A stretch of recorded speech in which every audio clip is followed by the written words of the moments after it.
Good afternoon and welcome to Vito Capiso Stadium for NCTV 18's presentation of Nantucket Whalers football. I'm Chris Morris alongside Dick Herman. I'm here. Dick Herman, the legend that is. And I can't tell you how excited we are to bring you live coverage of the 41st annual Island Cup as your Nantucket Whalers host those Vineyarders from Martha's Vineyard. We're about 30 minutes from kickoff as the boys are coming on the field, and we're about to do senior presentation as well, as we're going to recognize our 15 seniors.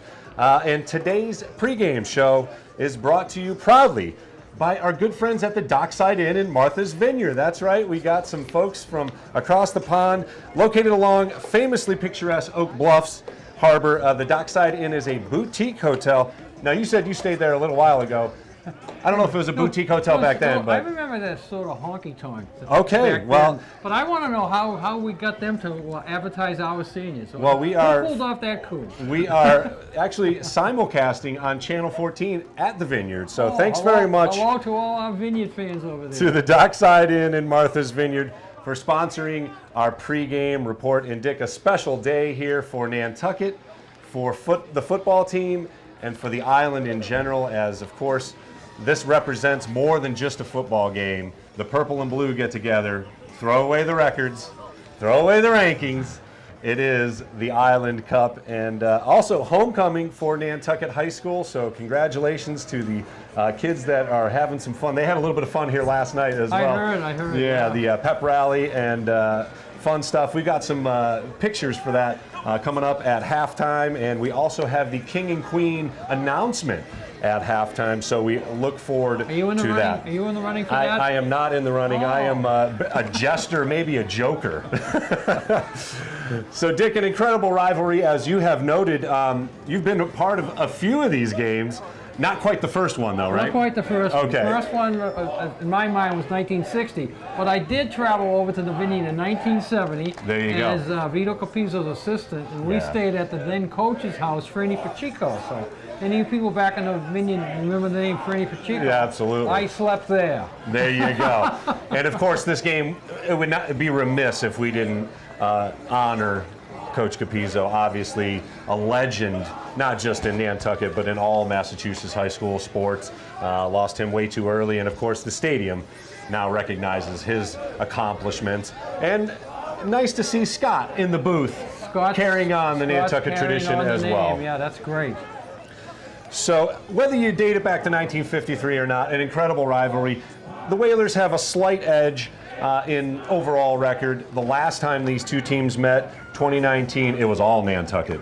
The dynamic duo of Terrain Burton and Devontae Usher dominated, scoring multiple touchdowns each in a 47-20 win. And that was the last time these two teams played. Obviously, COVID took care of business, unfortunately, last year's game. So I'm happy. This is my first one broadcasting, so it's a lot of fun, and thank you for being here with us. And have you kept track of how many you've done here? I've enjoyed doing them. Well, you carry the one, and it's a couple more. I'd have to take off my both shoes to count up that high. But I was at the first Island Cup in '78. I was at the '77 game when the mention of the Island Cup came up, because we had beaten the Vineyard like 6 or 7 in a row in the early 70s, and we lost in '77. Okay. And Coach Capiso was very upset. He didn't like losses at all. Especially not to the purple. He said, we got to do better, and he reamed us out, and myself included, and this and that. And I said to him, well, we got to make the game more special. There you go. And what stuck out in my mind, which was crazy, was that Minnesota and Wisconsin plays the Little Brown Jug game. And so I said to him, do something like that. Yeah. So Vito took us to the next level, come up with the cup, talked to Franny Pacheco, who was still coaching at that time. And they invented it, and here we are. There you go. It's a legend right now. Well, I know at midfield right now we've got Scott Capiso talking to the Vineyard coach, Donald Herman. That's a special moment out there. And, of course, Coach Herman has been a part of a few of these as well. We've got him coming up on the Coach's Corner. But before we get to today's game, we got to take a step back here, because this game now means so much more because the Whalers pulled off the miracle against Sandwich. Down 20-7 at halftime, a rousing halftime speech by not only the coaches but Justin Blois, who of course is now kind of evolved into that team leader. He leads the team in touchdowns and points scored. Mr. Do-It-All, as we've called him. He's a legend, yeah. He is writing his legendary chapters, needless to say. But down 20-7, the team rallied, ended up tying the game right down in the last minute, and then had to stop a Sandwich field goal. Coach Machado, I met up with him the other day at practice. He's done that play that blocked the field goal, and Garner Ray laid out with a bum shoulder and all and blocked the field goal to save the season. They don't win that game. This game doesn't mean a whole lot, and really saves the game. Triple overtime, the game ended up going to. Whalers pulled it out with a 34-28 win. Again, Justin Blois scoring 4 touchdowns, a couple of 2-point conversions. Unbelievable game for him, a coming out game of sorts. And now we're talking about a championship and an Island Cup possibly with a Whalers win today. So unbelievable stuff. As if this needed any more importance. Just keep adding layers. Yeah, the more exactly. layers you add, the more funner it is. That's definitely a word too. The more funner it is. Well, we're getting close to having some fun here as the Whalers get ready to do our senior recognition, and obviously the cementing of playoffs has pretty much happened. You and I have talked about the rating system. You know, we can argue it both ways, but right now, as it stands, we looked at it, the Whalers are 12. Top 16 go.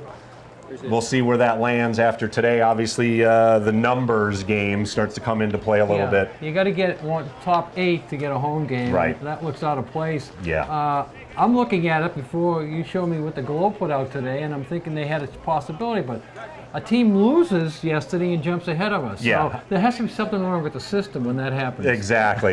Call me crazy. Call me crazy. But that should not happen. Were you ever in a poker game where you lost the round but you wanted to put more money on your table? Never. Never, ever. But obviously that will play out as things transpire on the field here today. But overall, it's been a tough year for Martha's Vineyard. Again, we'll have our coach's corner, but we chatted with Coach earlier today, and it's just one of those years that sometimes the kids are real good and sometimes not. That's the challenge with football on the Vineyard and football on Nantucket too. It's a finite field of a pool of kids that you get to pick from. And if you look at the Island Cup over the years, it was all Nantucket. Yeah. Then it switched over and became all the Vineyard. 12 in a row they ripped now off. It's coming back to Nantucket side, so it runs in streaks, and that's what happens. You get the kids into school, right. And that was one of the things that we mentioned to Don Herman. And he just said that he's just not getting the kids there. I wish I had asked him one more question. Why aren't the kids showing up? But he probably doesn't know the answer to that either. But you look out there, and it's not the same type of Vineyard squad that even they had 2 years ago, 3 years ago, when we handled them easily. Right. Well, the 8th grade kids, the CPS kids, took care of business earlier today. They won 26-8 as they got a chance to play on the big field here today. And put on a show at an interception return for a touchdown, a couple of long TD runs, and a lot of kids playing. So those numbers for Nantucket should be good for the next little bit here. And as we continue our Island Cup pregame show, we were able to catch up with both coaches via Zoom for our NCTV 18 Coaches Corner.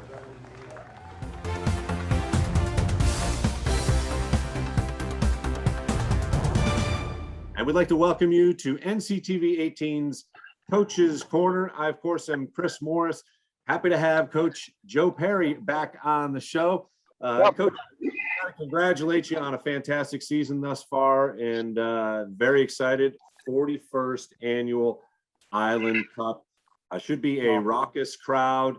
And of course, this game means a little bit more this year because of your incredible win against Sandwich. Got to take a little trip back in time. Take us to halftime, 20-7, the deficit.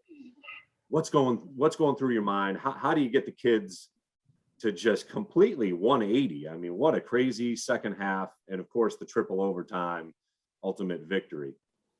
Well, if you, a couple interviews after the game, my spiel, I mean, each coach gives a talk, and Justin Boyce gave a great talk at halftime, but coming out of the halftime break before we took the field. I told them, "Hey boys, we don't win. Find your manhood and win this game. We're going home. Yeah. Playoffs, commercial playoffs. And I come up with a couple quick ones. I said, we're making turkey pot pie. We'll be making turkey pot pies. We might as well grab the stuff on our way home down to the Cape because it's over. Playoffs, nothing. And then they played for each other. Yeah. They didn't play for the name on the back. They played for the name on the front. They played for the 10 individuals that were on the field with them. And that's how football games are won. Is there anything specifically that you guys have kind of done to keep the kids focused? Because obviously there's, a lot of time, 2 games in a month. We're not professionals here. It's high school kids. Keeping them focused is always a challenge. Yeah, keep them focused, keep them, coming to practice. Get to practice. No excuses. Right. Get to practice. We got a lot of things to go over. Offensive, Tim Saradellis wants to cover a lot of things. Sure. Mark will cover a lot of things, and of course, special teams is always a big part of our team. So with Vaughn Machado taking the helm on that, so we need to get to practice. Long snappers, place kick holders, etc. All come together. Never too many reps when it comes to that sort of stuff, right? No. Yeah. Exactly. Absolutely. Well, Coach, I mean, obviously a special game at homecoming as well. So we wish you the best of luck. Excellent. We'll see you all there. Thanks, Chris. Thank you very much. And again, speaking of the Vineyard, we do have Coach Herman on the horn next here coming up on NCTV 18's Coach's Corner. And we'd like to welcome Coach Donald Herman of the Martha's Vineyard Vineyarders to our NCTV 18 Coach's Corner. Coach, thanks for taking the time with us. You have had an incredible run at Martha's Vineyard, over 30 years, 32 years there, and over 230 wins, including 5 Super Bowls, and we'll call it 10 league titles. How's that? That sounds good to me. Thank you for having me. Yeah, that does sound good. And congratulations on an incredible career over there. And obviously this game kind of transcends just a football game. And if you could share with us maybe 1 or 2 real special events that sort of you remember throughout the years playing Nantucket in the Island Cup. Well, when you talk about the Island Cup game and the Vineyard Nantucket rivalry, of course, you can't say anything without referring to Vito. Yeah. And, Vito is a legendary coach that all high school coaches should aspire to kind of mimic and have his type of success. I think the two of us had a tremendous friendship that transcended this rivalry as well. I think that friendship really made the rivalry that much stronger. I miss the guy, but obviously there are 2 games that kind of stick out, and ironically, they both occurred on Nantucket. The 1992 game, the come from behind win over there, and then the 04 game that is constantly referred to as the Waterboy game. But anyway, those 2 games really stick out in my mind. I mean, obviously there are others, but we've had some tremendous games over this rivalry. Not so much lately. Nantucket's had the upper hand, record-wise, athletic-wise, and result-wise. And at some point in time, we're hoping to get those tables turned again. Roger that. Well, again, it's one of those games that you throw away the records and you throw away all the rankings and all that stuff. When the blue and purple are on the field, it is a special event. And you picked up a win last week, so that's always good for the kids, for the confidence. Can you give us a couple of key players that are standing out this year for you? Yeah, I believe one of our top players, if not our top players, 2-way player, senior Jayden Coyle. Yeah. Wears 19. He's one of our captains. He's what I consider a throwback player. True blue collar, tough kid, hard nosed, fundamentally sound type of kid. You can put him anywhere. If we had 10 or 11 of him, we'd probably be undefeated right now. Right.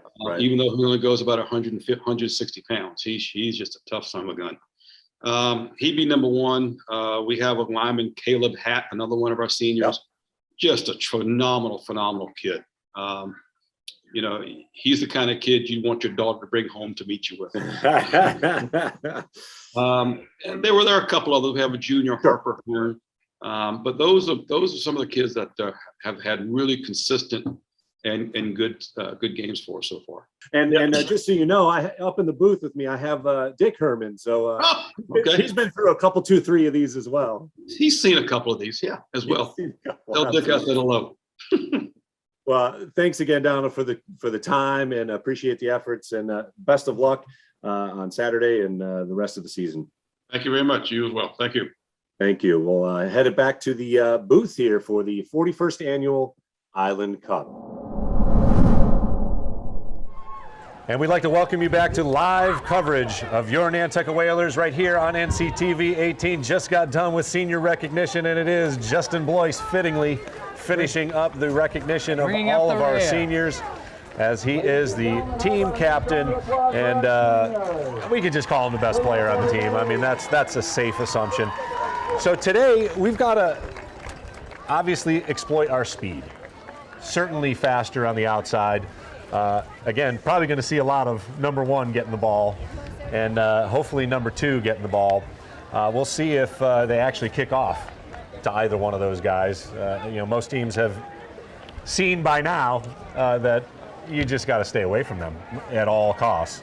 Well, in the pregame show, you talked about the last game played on the field in the Island Cup, about the 1-2 punch we had in that game, scoring 47 points. We can have the same exact thing happen here today. We've got the 1-2 punch, and these two guys might have been hearing about that game and say, sure, we can make out. They were young on that team. They were. And they might make their own name today and put 47 on the board. They could absolutely etch their name in Whaler lore with not only a win for the Island Cup, but also a chance to put up a banner.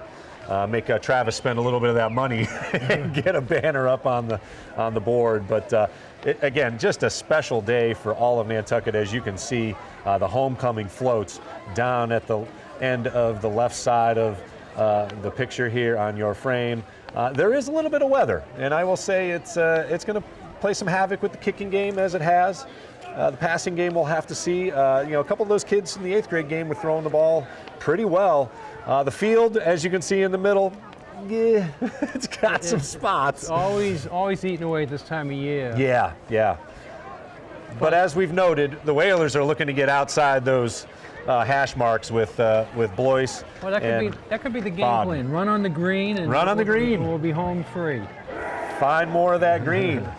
And obviously, we have an opinion on the playoff scenario. They've changed, the MIAA has changed it to a numbers game. And now some of the kids that, maybe don't play as tough a schedule, do they get rewarded for a win over those weaker schools, or do they get penalized? We had a game forfeited that wasn't forfeited, the Monomoy game, so now that game potentially could have given us some more points at least. Now it doesn't figure in. It's strange because looking at the rankings, and I've looked at them in all the sports that Nantucket participates in, and teams with winning records are sitting out of the playoffs. I was looking at the girls soccer. The girls soccer got their second win today, but they're not going to make the playoffs.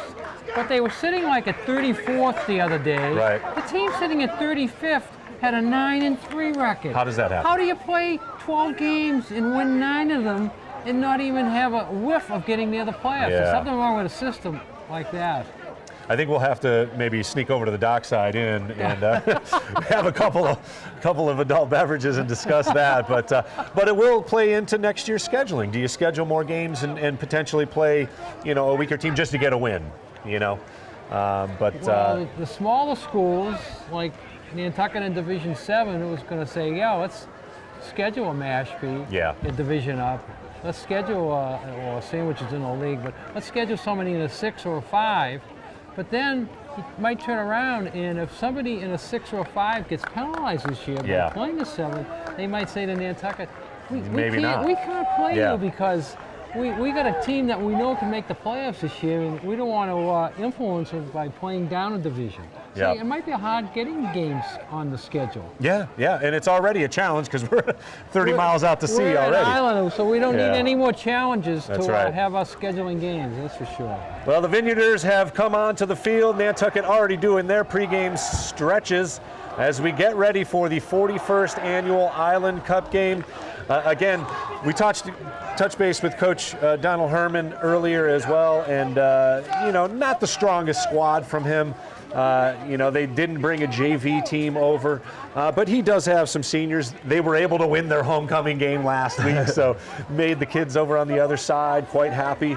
And honestly, we're just happy to be playing some football. What a crazy week we've had. It has been, yeah. Coach Herman was telling us just to get to the game, he had to get through a flooded road, two times flooded road, car stalled on the way to the fair. He had to get a police escort to the boat. Knowing his mood when that was happening, he was probably had it in the back of his mind that some guys from Nantucket went over there last night and got a hose tied up to a hydrant and just flooded that area out for 12 straight hours to catch dawn in the morning, so we wouldn't miss the boat. That would have been an interesting strategy, I'll tell you what. I got to tell you, we're glad that we are playing some football here, and we're noticing some pink along the players here, obviously representing breast cancer awareness as well. So that's just a great job by both coaches getting the kids involved in that very important awareness, and get them started when they can. Having them think about something like that at that age level. I think back when I was playing high school football. Things like that weren't on my radar, They just weren't. So and that comes from the top. It's a great thing having that instilled in them at this age level. Yeah. Well, Dick, it is ominous clouds out there, but for right now, we've got some beautiful sunshine. And again, that wind is blowing, I'd say about 15 to 20. Oh, yeah. Solid 15 to 20 coming out of the south, but they say it's going to flip around again. We'll see if that affects things here today, but well, yesterday I was out in the backyard about 2:30 saying, but this would be the end of the first quarter into the second quarter, and we didn't have any rain, and the rain didn't come about until about 4:10, I think. Yeah, the evening. And so I'm saying to myself, I hope we made the right decision, because it'd be horrible to postpone it and it would be raining out, because at that point they were saying you're going to have some rain overnight and it's going to drag into the morning. Well, thank God the rain was just overnight for I heard it a couple of hours in the middle of the night. Yeah. But it's turning out to be a beautiful day today, except for the wind. But that's Nantucket's key, playing with that type of wind. Yeah. And as you say, it's going to affect the kicking game big time. And as I noted earlier, I did get a chance to talk to Coach Machado after the game, or after one of the practices during the week, and just commended him on an incredible job throughout the years. Obviously, he's been around for quite a few of these, and special teams is what is what he coaches, and in most high school teams, that's a weakness. For this team, it's one of their strengths.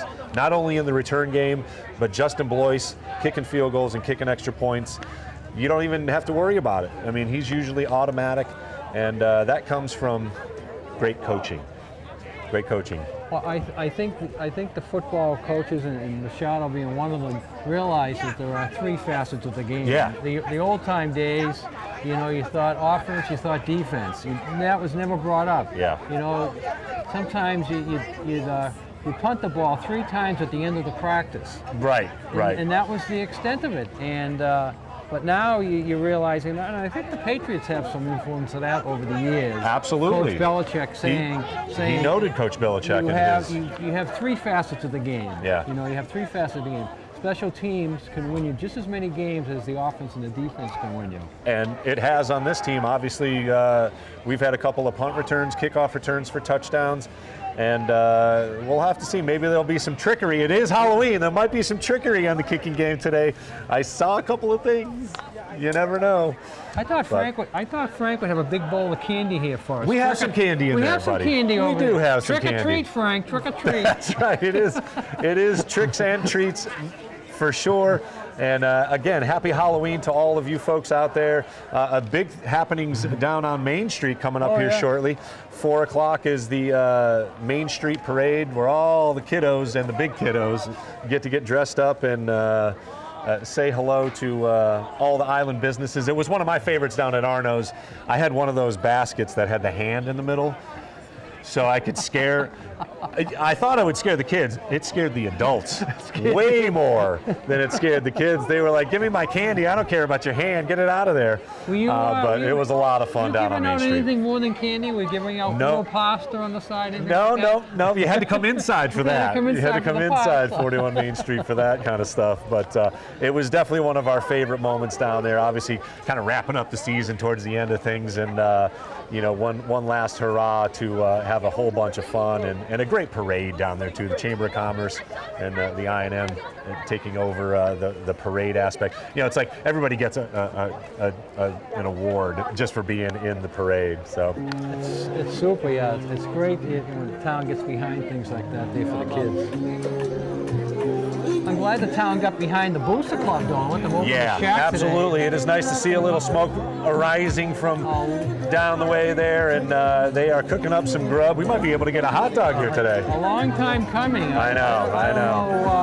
I don't want to finger point, but that's our job to finger point, buddy. It's homecoming. It took you to homecoming. I know, right? Look at the lines. You can see the lines from here lining up. So at least the Booster Club will make some money. You got to realize the money the Booster Club makes, 100% of it goes to the kids. Yeah. There's no cost that goes to anybody in the Booster Club. Once in a while, you got to buy a few things. Yeah. You go over to the Stop and Shop as a Booster Club person, and you tell them that you need 12 dozen hot dog rolls, they just give them to you. They don't expect you to pay for them. Yeah. Oh, it's going for the Booster Club, going for the kids? Yeah. So you get a lot of the food donated. All the workers there, all the cookers, all the people selling. And all these incredible decorations that are strewn across the stadium here, all those flags. I mean, it looks special, and a job well done as usual by the boosters, and congratulations to them on another incredible Island Cup presentation here from Vito Capizzo Stadium as we approach about 12 minutes before kickoff here. And let's talk about beyond this, because we've touched base on the numbers, but we're going to probably have to travel off. It's looking that way. Yeah, I was very surprised. You gave me some information that the Globe had out today. Yeah. And looking at the list I had, which was published before the games played on Friday, had Nantucket sitting at a 12. I had 4 of the teams right around them losing. I'm saying they're going to squeeze up there. Mashpee will squeeze up the 7th, Nantucket will get in at 8th. But all of a sudden, maybe host a game. Yeah, if you get into 8, you host a game. They dropped. A team that lost the game went ahead of them. So there's something flawed with the system when you can lose a game and slide ahead of an opponent that haven't played. Now maybe if we win today, we can jump up. But it doesn't look like we can jump from 12 to 8. That's a big jump. That's a big jump. Which if we were in the top 8, we would host a playoff game. Obviously lower than that, we're going to have to take our game on the road here. If we were still sitting at 10 here today. Right. There's a distinct possibility. But I can't see us jumping up. We'll have to wait till the numbers come out tomorrow. The MIAA, they put out the numbers, and then the media people, like the Boston Globe, will follow suit. But as you noted, the MIAA switched to some sort of algorithm that gives points for wins, negative points for losses, obviously, and some point system that counteracts the strength of schedule is in there. The thing that I don't like, although they cut it off, I think at 14, is how many points you beat your opponent by. Right. Which thank God they cut it off at 14 because then you'd have teams trying to win games 50 to 10 and stuff like that because they know they're getting more points, and that would not be good. Takes the gamesmanship out of it. As if you're beating a team, you want to get your younger kids some time to play and some experience. Maybe you don't do that if you got to run it up to 50 points. But an article that I was reading this week in the Globe, they talked to a few coaches who are sitting at, 17 and 18, not in the top 16, and one coach had his opponent beat by 8 points, had the ball on the 1 yard line, 30 seconds left. He could have run it in easily to go up to that next level of a 14-point win. He decided to put his knee down on it. And did the right thing. That's the right thing. That's what you're supposed to do. And he gets penalized for it. Unbelievable. Gets penalized for it. And that's a shame if that team actually doesn't make it because of that, because that's the sort of stuff that haunts a coach, that haunts the seniors on that team and unnecessarily as well. So once again, we are moments away here from the 41st annual Island Cup game. Again, the Whalers celebrating 15 seniors on the squad, and they are hoping to go out in style with a win today, keeping the Island Cup, and also solidifying a co-championship of the Cape and Islands Lighthouse League. They will share it with Sandwich, who they beat in miraculous fashion a couple weeks ago. We'll win it outright, won't we? Technically, it would be a tie because we beat Sandwich and we beat the Vineyard. We're 2-0. Oh, I guess the two is it. You're right. Yeah. You're right. I apologize. If Sandwich, Sandwich is going to be 1-1 in the league. They beat the Vineyard and lost to us. That's right. Yeah. And if we beat the Vineyard, they'll be 0-2. So we'll win it outright. Strike that from the record. Can we strike that from the record? Sure. We can do anything.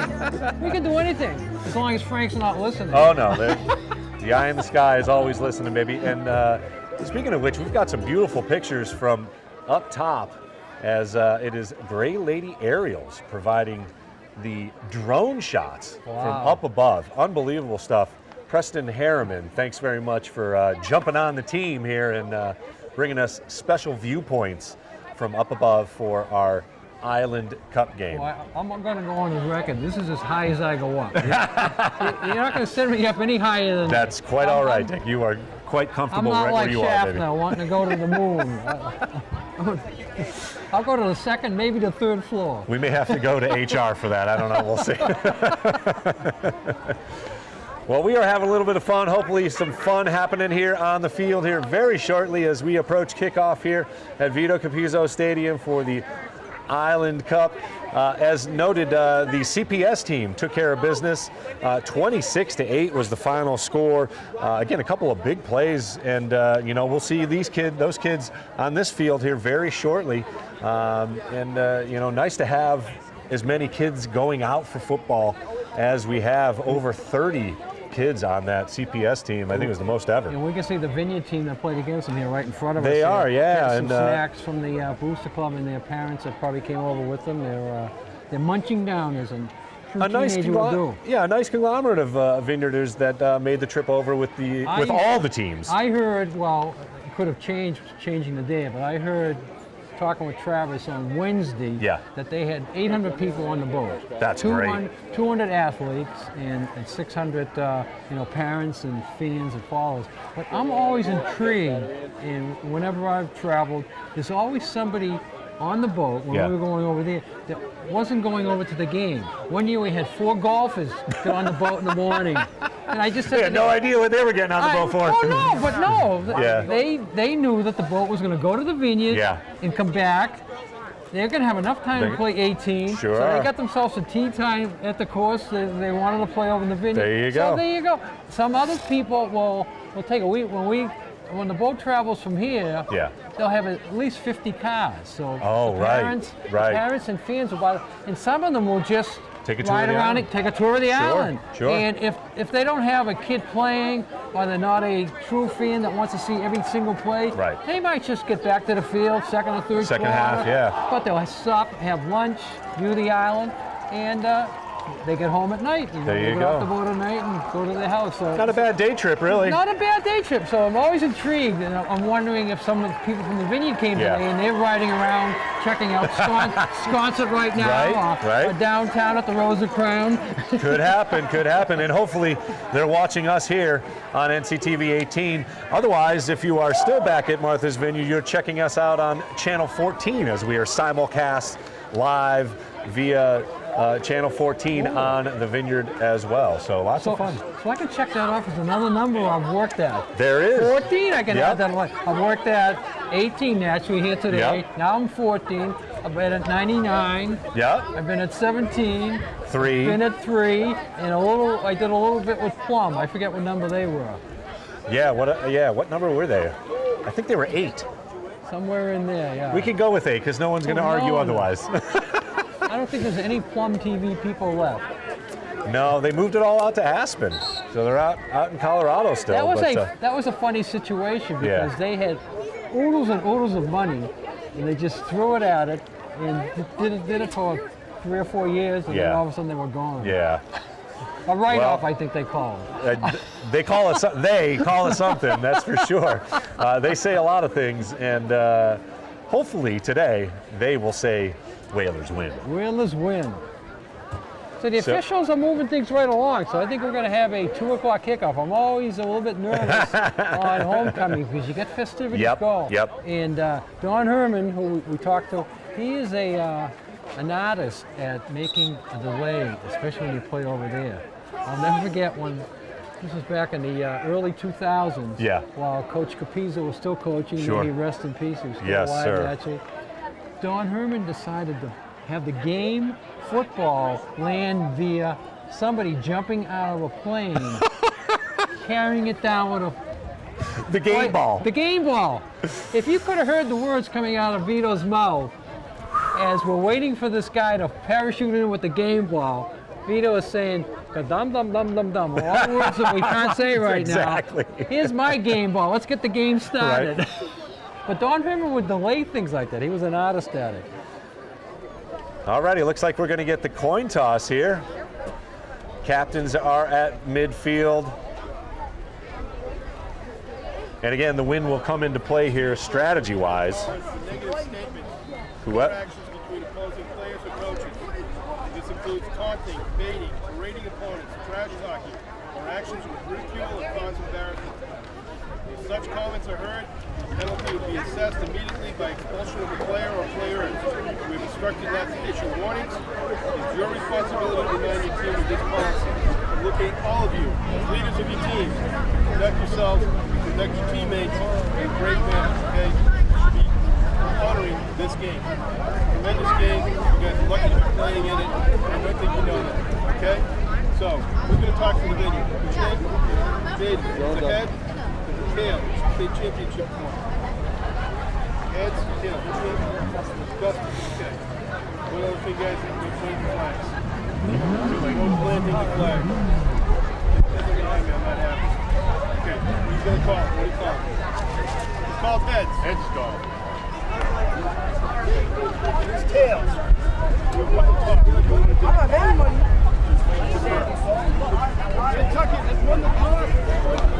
Whalers have won the toss and deferred, as they should. See who takes the win first.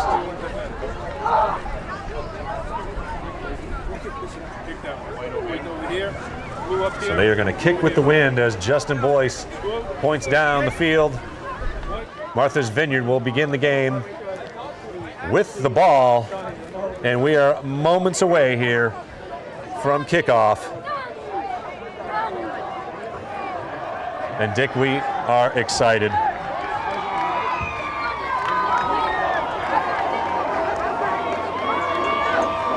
Vineyarders getting excited.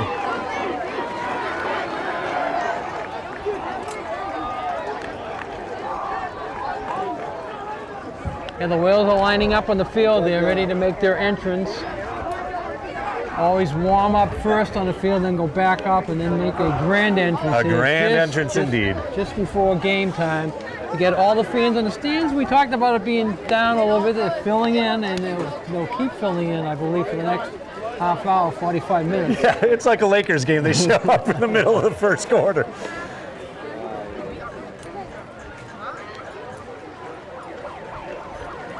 Yeah. And here you go, Whalers fans.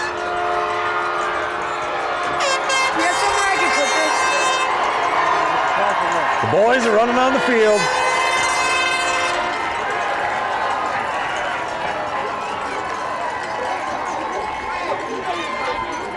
The Vineyard team down there to the left is just sort of standing at awe looking at them. I hope that's psyching them out a bit.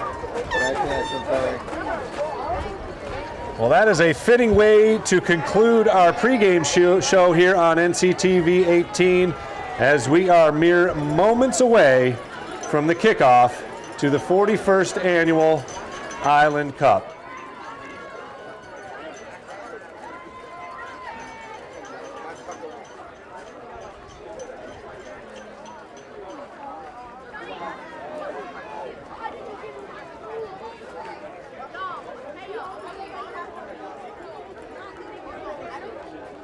A beautiful shot once again from our aerial viewpoint. Gray Lady Aerials, Preston Harriman with a beautiful shot of Vito Capiso Stadium up top there.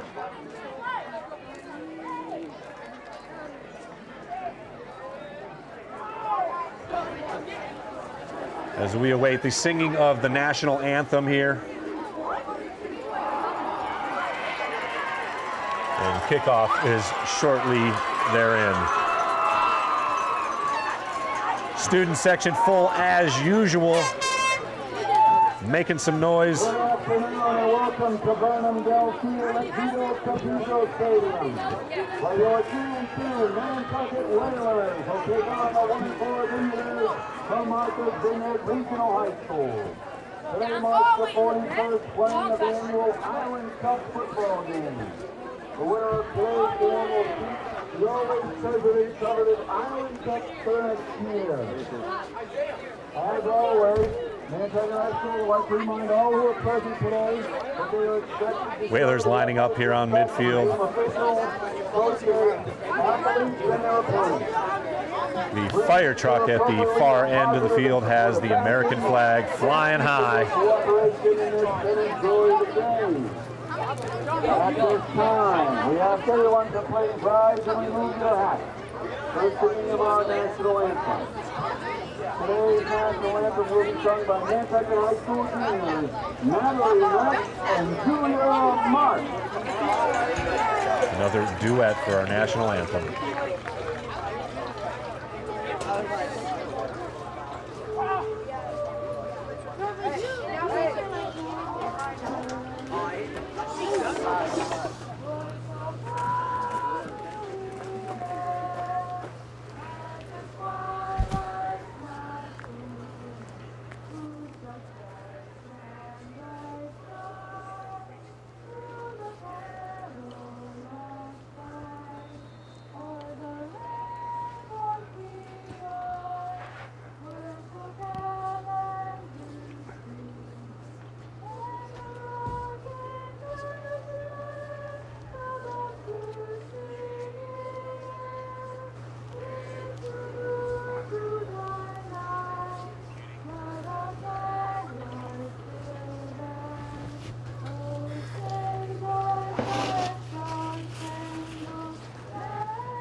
Whalers fans, that concludes our pregame show as we are mere moments away from the kickoff to the 41st Annual Island Cup. No, I didn't.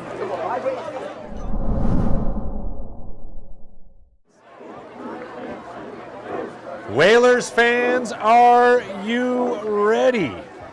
Kickoff just moments away. This NCTV 18 live broadcast is made possible in part by these valued businesses.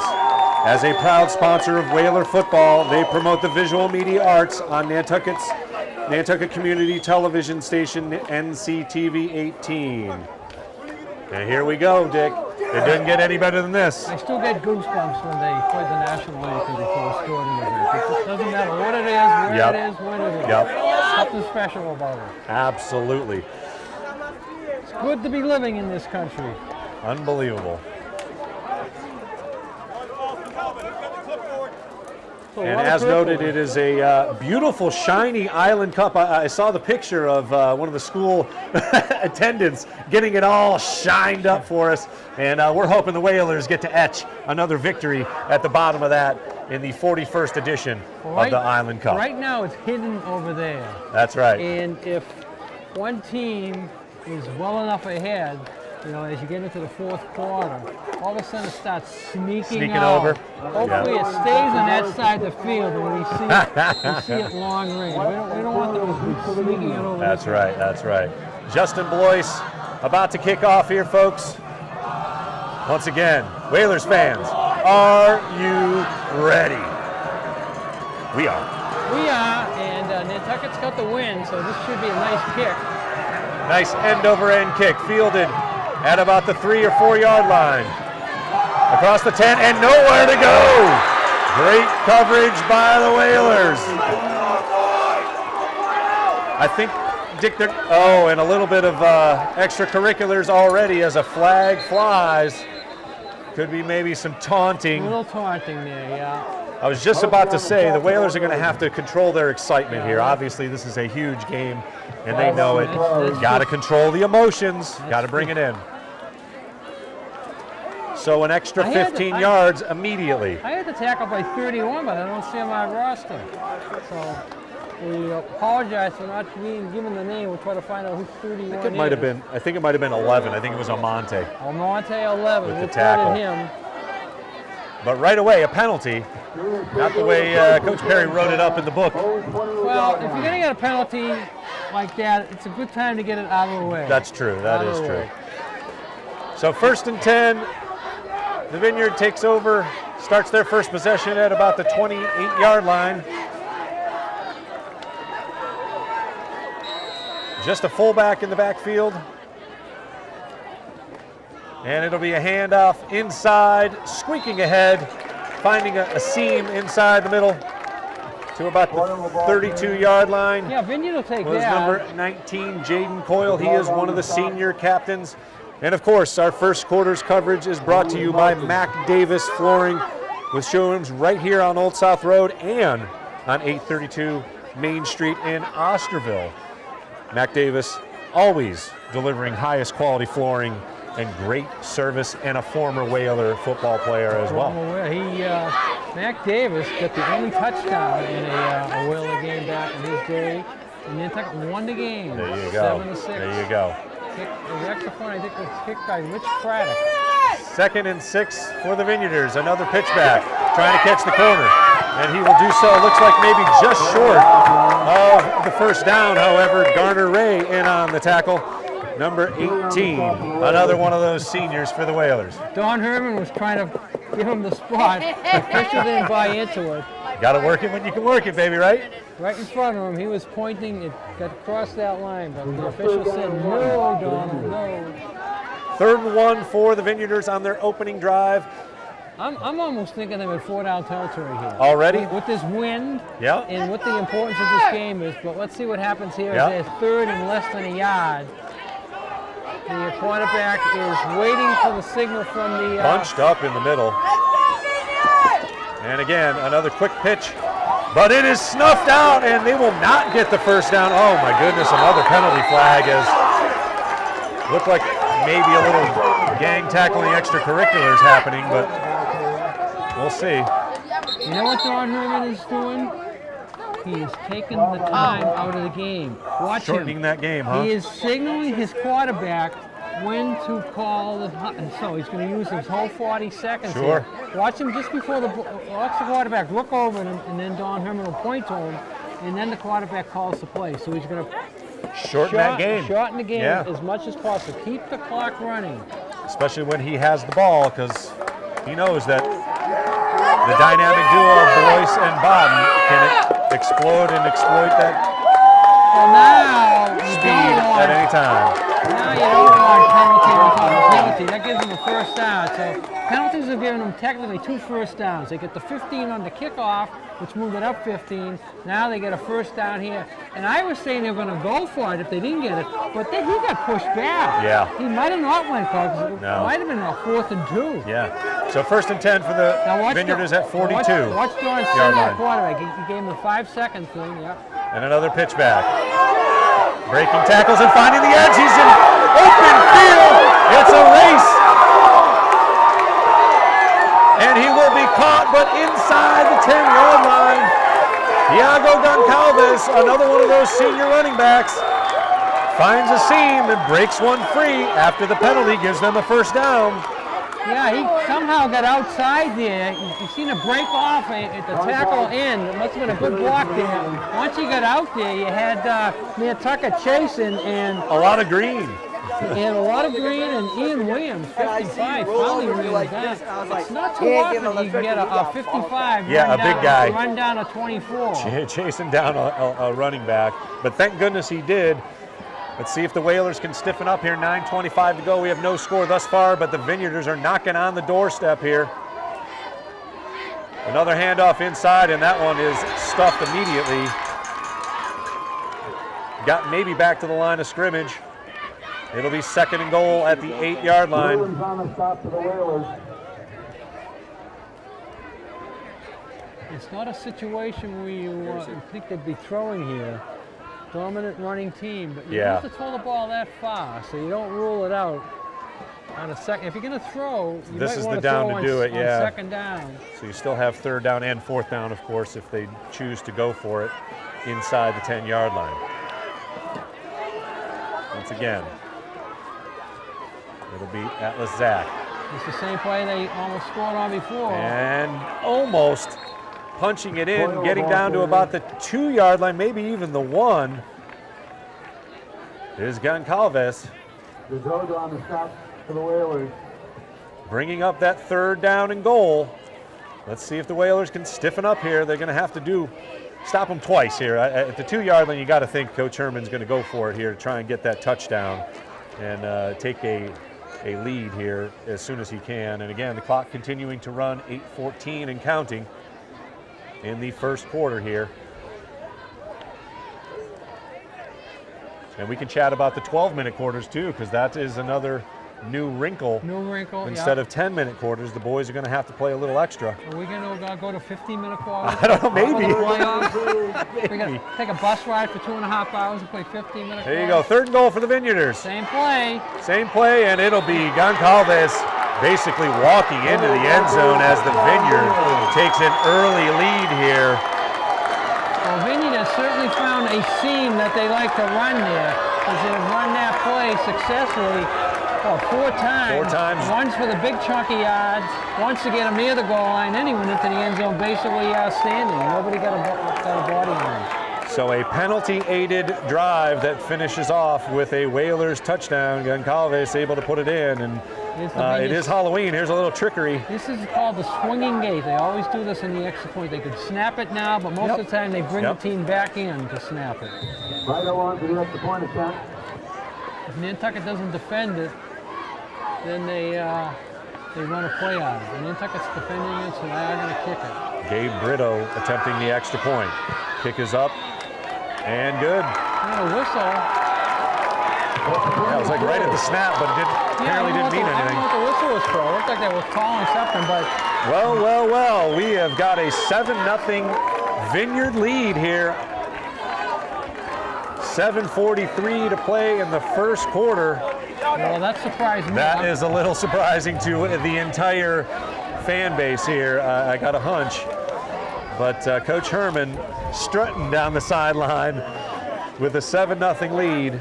A lot of football to be played, obviously, but kind of quiet here all of a sudden. What was impressive about that was the score naturally, but they took some time off the clock. They ran it into the wind. Two things in the Vineyard favor. When you have the wind like this here, you count plus the points you can score going into the wind. Oh yeah, it's a bonus touchdown for sure. Now you're going to have what I assume to be a short kick. Nantucket should be setting up somewhere around the 35-40, I would assume.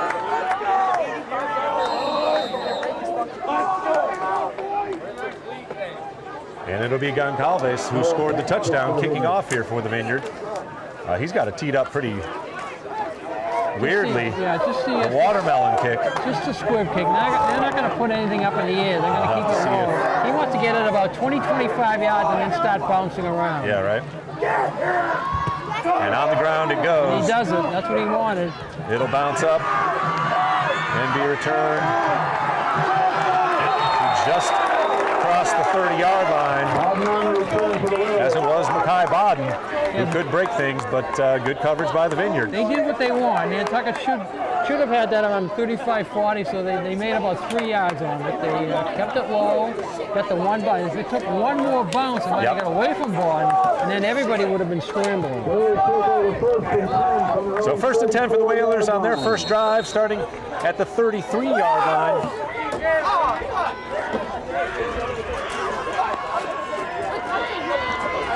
It'll be Carlos Aguilar with Justin Blois as usual in the backfield. Bennett to the short side. It'll be Bodden looking for the edge, and he's got it. Across the 35 to the 40.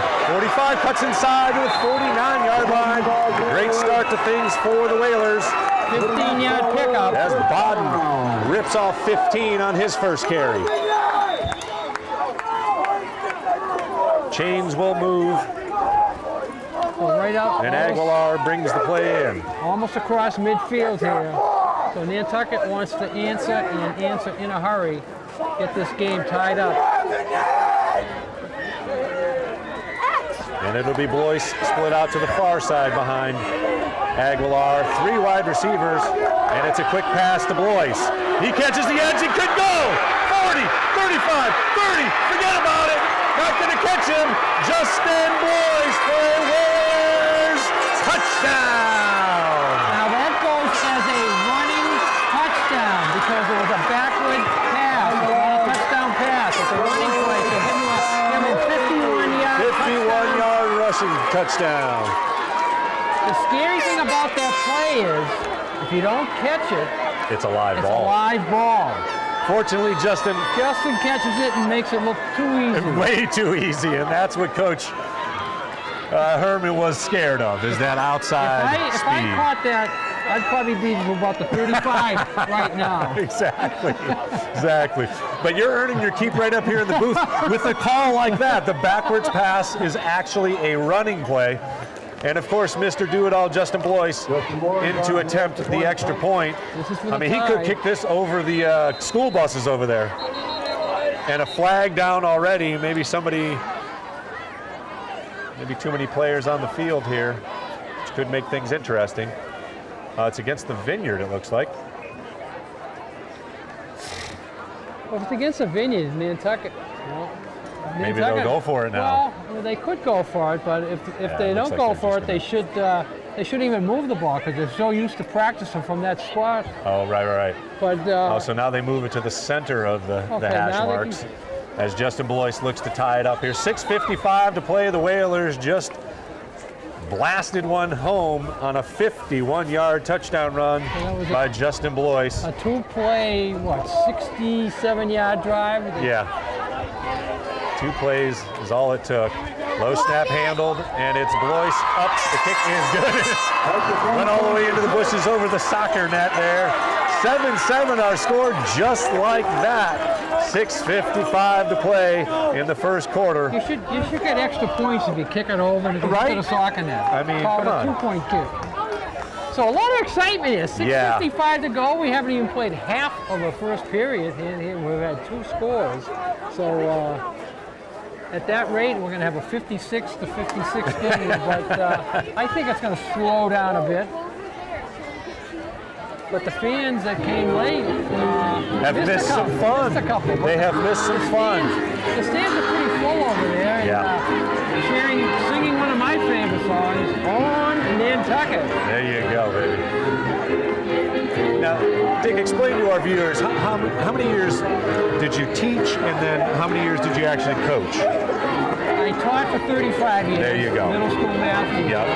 I sort of volunteered in scouted for about 3 years, and then started officially coaching in 1970. I started teaching in 66, Okay. sort of helped Vito out. Yeah. Scouted, came to practice a couple of days a week as a volunteer assistant, not an official assistant. Then in 70, his assistant left, and in those days, you just had 2 coaches. Oh, right, yeah, that was the it. head coach and the assistant. Yeah, yeah. So then I coached, I was his assistant coach from 1970 to 1985. Another good kickoff inside the 10 and bringing it out across the 20, but that's about it. Maybe the 21 was Getting number up 19, Jayden Coyle, again, one of those senior captains for the Getting up Vineyard. around the head there a little bit. I was Yes, close. Looking at the official, see if he was reaching for his flag. No was flag. close. So Martha's Vineyard looking to do the same thing they did on the first drive, use up some time, shorten that game. Well, they're going to shorten the game, but punch it in here. I don't think they're going to bring it down the field. I'd be really surprised if they yeah. brought it down the field again. Again, I think getting over that excitement, the energy a little too high as a couple of penalties gave the Vineyard some first downs and extra yards, and they capitalized on the big run by Goncalves and ended up punching it in from 2 yards out to take a very brief 7-0 victory, 7-0 lead. Don Herman questioning something there. Now Another pitch back, and finding a little seam out to about the 25-yard line was number 1, Gabe Brito, his first carry of the game. What Vineyard does is they get real close together. Yeah. And they sort of V-block. Everyone just pushes ahead. They're not worrying about who they're blocking. They just push ahead into an area. And that doesn't allow the linebackers to get through to make the tackles in the backfield. Nantucket's got to figure a way to Knife in there. and make some tackles in the backfield, because Vineyard, this time they only hold them to 2. That's a good thing. But if they keep getting 3 or 4, then they will keep moving the which ball. Bridgewater did a good job of. They meticulated down the field, used up that clock, and kept those dangerous guys on the defensive end of things. A pitch back here, and then Whalers snuff it out. Ball comes out late, but that would be on the ground. Maybe a yard on that, bringing up third and about 6 or 7, depending on where they spot it. They don't have as much luck going to the left as the right. Yep. They do pick up 2, but it's 3rd and 1. So Nantucket did what they wanted to do. Hold them to under 3 on those plays, and then you can force them into a 3rd and 1. Again, I don't think the Vineyard will throw. Yeah. But probably. it's not 4-down territory. Not either. here, no, not against the wind either. And of course, we got to mention that our incredible cheerleading crew are going to put on a great halftime show, and they are getting the kids riled up there in the student section, and the late arriving crowd. The late arriving crowd seems to be So 3rd here. down, a little double handoff, and it'll be stretching for the first down, but short. See, now you got a decision. Is number 19, Jayden Coyle. Another carry for Coyle. Now you got a decision. He may go for it. The 31-yard line is where they place it. It'll be 4th and about 1. He is going to go for it. And he is keeping the offense on the field. That's why they pay him the big bucks. They made enough yards to make the decision a little bit easier. So at their own 31, Martha's Vineyard decides to go for it. And Coach Herman has set his watch, lined up with the official watch. So he's looking at the official. The official is going to signal Dawn, and it's probably 10. 10 or 5 maybe. And then Dawn signals his quarterback. And 4:21 and counting now in the first quarter. So you can ask the official to give the 10-second thing. There you go. And it'll be a pitch back. And it'll be a first down for the Vineyard and some across the 30 to the 36-yard line. You know why you can ask the official to do that? Because you do play at some fields that will have that clock. It's not part of our clock system, but some fields will have that.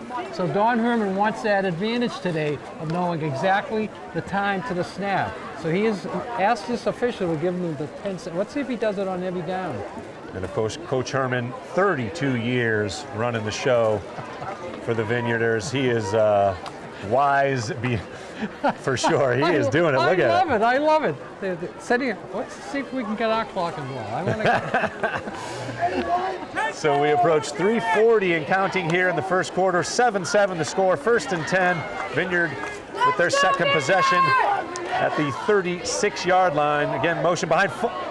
Ball is loose. Looks like the Vineyard jumped on it though, as Atlas was able to get back on it. Fumble on the play. Now there's two. I'm fascinated with this here going on. No game. The official gives Don Herman the 10 seconds pause. He points to his quarterback. Quarterback brings the team up. Then Don holds his hand up, telling him there's 5 seconds left. So the snap is coming with like 3 seconds left on the game clock. Amazing. Some gamesmanship to say the least by Coach Herman. I wonder if he thought of that when he was walking out of that big puddle he was talking I don't know. I got a hunch that was in the game plan. There you go. 5 second hand goes up. 2nd and 10. That bunch. Pitch back again, and it's good yardage on 2nd down. About the 43-yard line. Right in front of us. It's going to bring up about a 3rd and 3.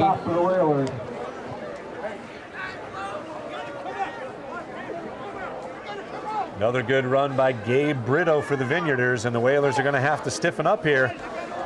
And unless they because it's going to be 4-down territory, as they've showed already. Unless they tackle in the backfield, they're going for it on 4th down here for sure. And but they're finding that seam and getting positive yardage on almost every play. 7-7 our score here. 3rd and 4 for the Vineyarders. Again, another pitch back to Brito. And he's got a seam, and we'll lean ahead for another 1st down for the Vineyarders. Crosses the 45 to about the 48-yard line. That's a first, baby. Now the officials are checking the clock, the field clock. There should be I don't know if there's an official up in the booth or not doing the clock, or it's just a regular clock person. Sometimes in big games they put an official on the clock too.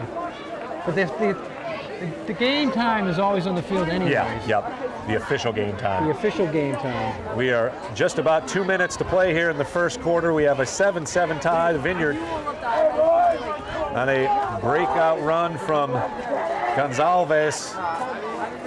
Punched it in from 2 yards out. Only took the Whalers 2 plays to counter. Justin Blois taking a lateral pass, which counts as a run, 51 yards to Pater to tie it up. 1st and 10 at the 48-yard line. Getting that bunch set and slipping behind the backfield was Coyle. Yeah, they show a different wrinkle, but they are having no luck coming left. Yeah. Goncalves back into the game. It'll be Brito coming back to the bench for the Vineyarders as they face 2nd. They got him, actually marked him back to the line of scrimmage, so 2nd and 10. Looked like he lost a yard there, but it did. Either way, clock continues to run as we approach a minute to play here in the 1st quarter. Unless Vineyard fumbles and gives the ball up, they're going to hold the ball as they can. For I would say about 11 minutes and 20 seconds. Yeah. Nantucket had the ball for about 40 seconds. Goncalves, and he will not make the line of scrimmage this time, no matter what. A gaggle of blue. Wrap him up in the backfield. So Nantucket's catching on to that play now. That was looked like Zadroga was the first to knife in there and get a hand on Goncalves. 3rd and about 11 or 12 for the Vineyarders on their 2nd possession here. As we are under 20 seconds, they may not even run another play here. I think the official just told Don he doesn't have to run a play. So they're not going to run a play, no. He told them that the clock will run out.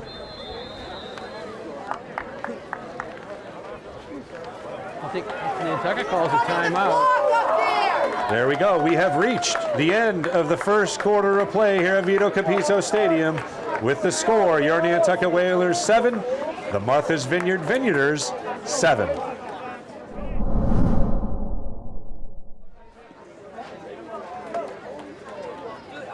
So Dick, they'll face a 3rd down and long here as we get the chains all fixed up here. This is right along midfield at the 47-yard line.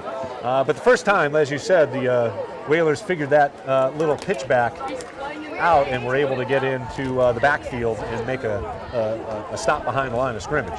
When the whistle blew that the period was ended, there was still like 8 seconds on the clock.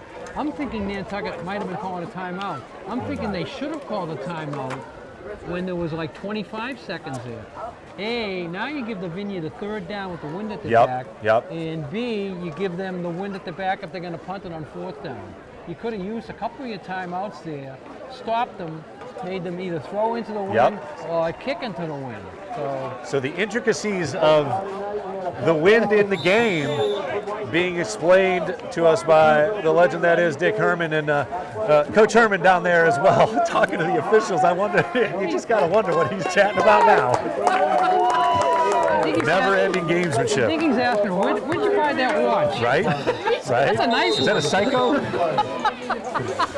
So 3rd and about 10 or 11, call it, for the Vineyarders. This is the longest third down they have faced thus far. Of course, they've only had the ball twice. But you got to think maybe a punt here if they don't get anything. They may throw it here. They haven't thrown it yet. Let's see if they do it here. And it will be a pass. Wide open. He's open. Overthrown, fortunately for the Whalers. It was Bodden on the coverage, but he was open. Nobody picked up 14 in the middle of the field. Good thing that the quarterback didn't spy him. He was more open than number 8. There was some pressure on the edge brought by Ian Williams, and he was in the face of Atlas, and that fortunately forced a overthrow from the first pass from the Vineyarders. And we'll have to see. It looks like Goncalves is in to punt here, and he will go back. And let's see if the dangerous duo of Bodden and Blois could be interesting get something going here. See where and how he punts it. And who knows, fake is still in order. Good snap. Kick is out. Short kick to the left side of the field and out of bounds at about the 32-yard line. So keeps it away from the boys. But once again, Nantucket starts with good field position at their own 32. Yeah, it only turns out to be about a 20, 23-yarder, not much, but you kick it 40 yards and they're going to run it back 40 or more, so you pick up the 23 yards. Now Nantucket's going into the wind, but I don't think they worried about the wind on their first drive. Two plays, 67 yards. And we'll see, maybe he'll actually hand it off to Blois instead of tossing a pass, though. We'll see what Coach Tim Saradelis has dialed up for the offense here as they start their second drive at about the 30. Let's see if Coach Saradelis asked for the 10-second warning. I don't think so.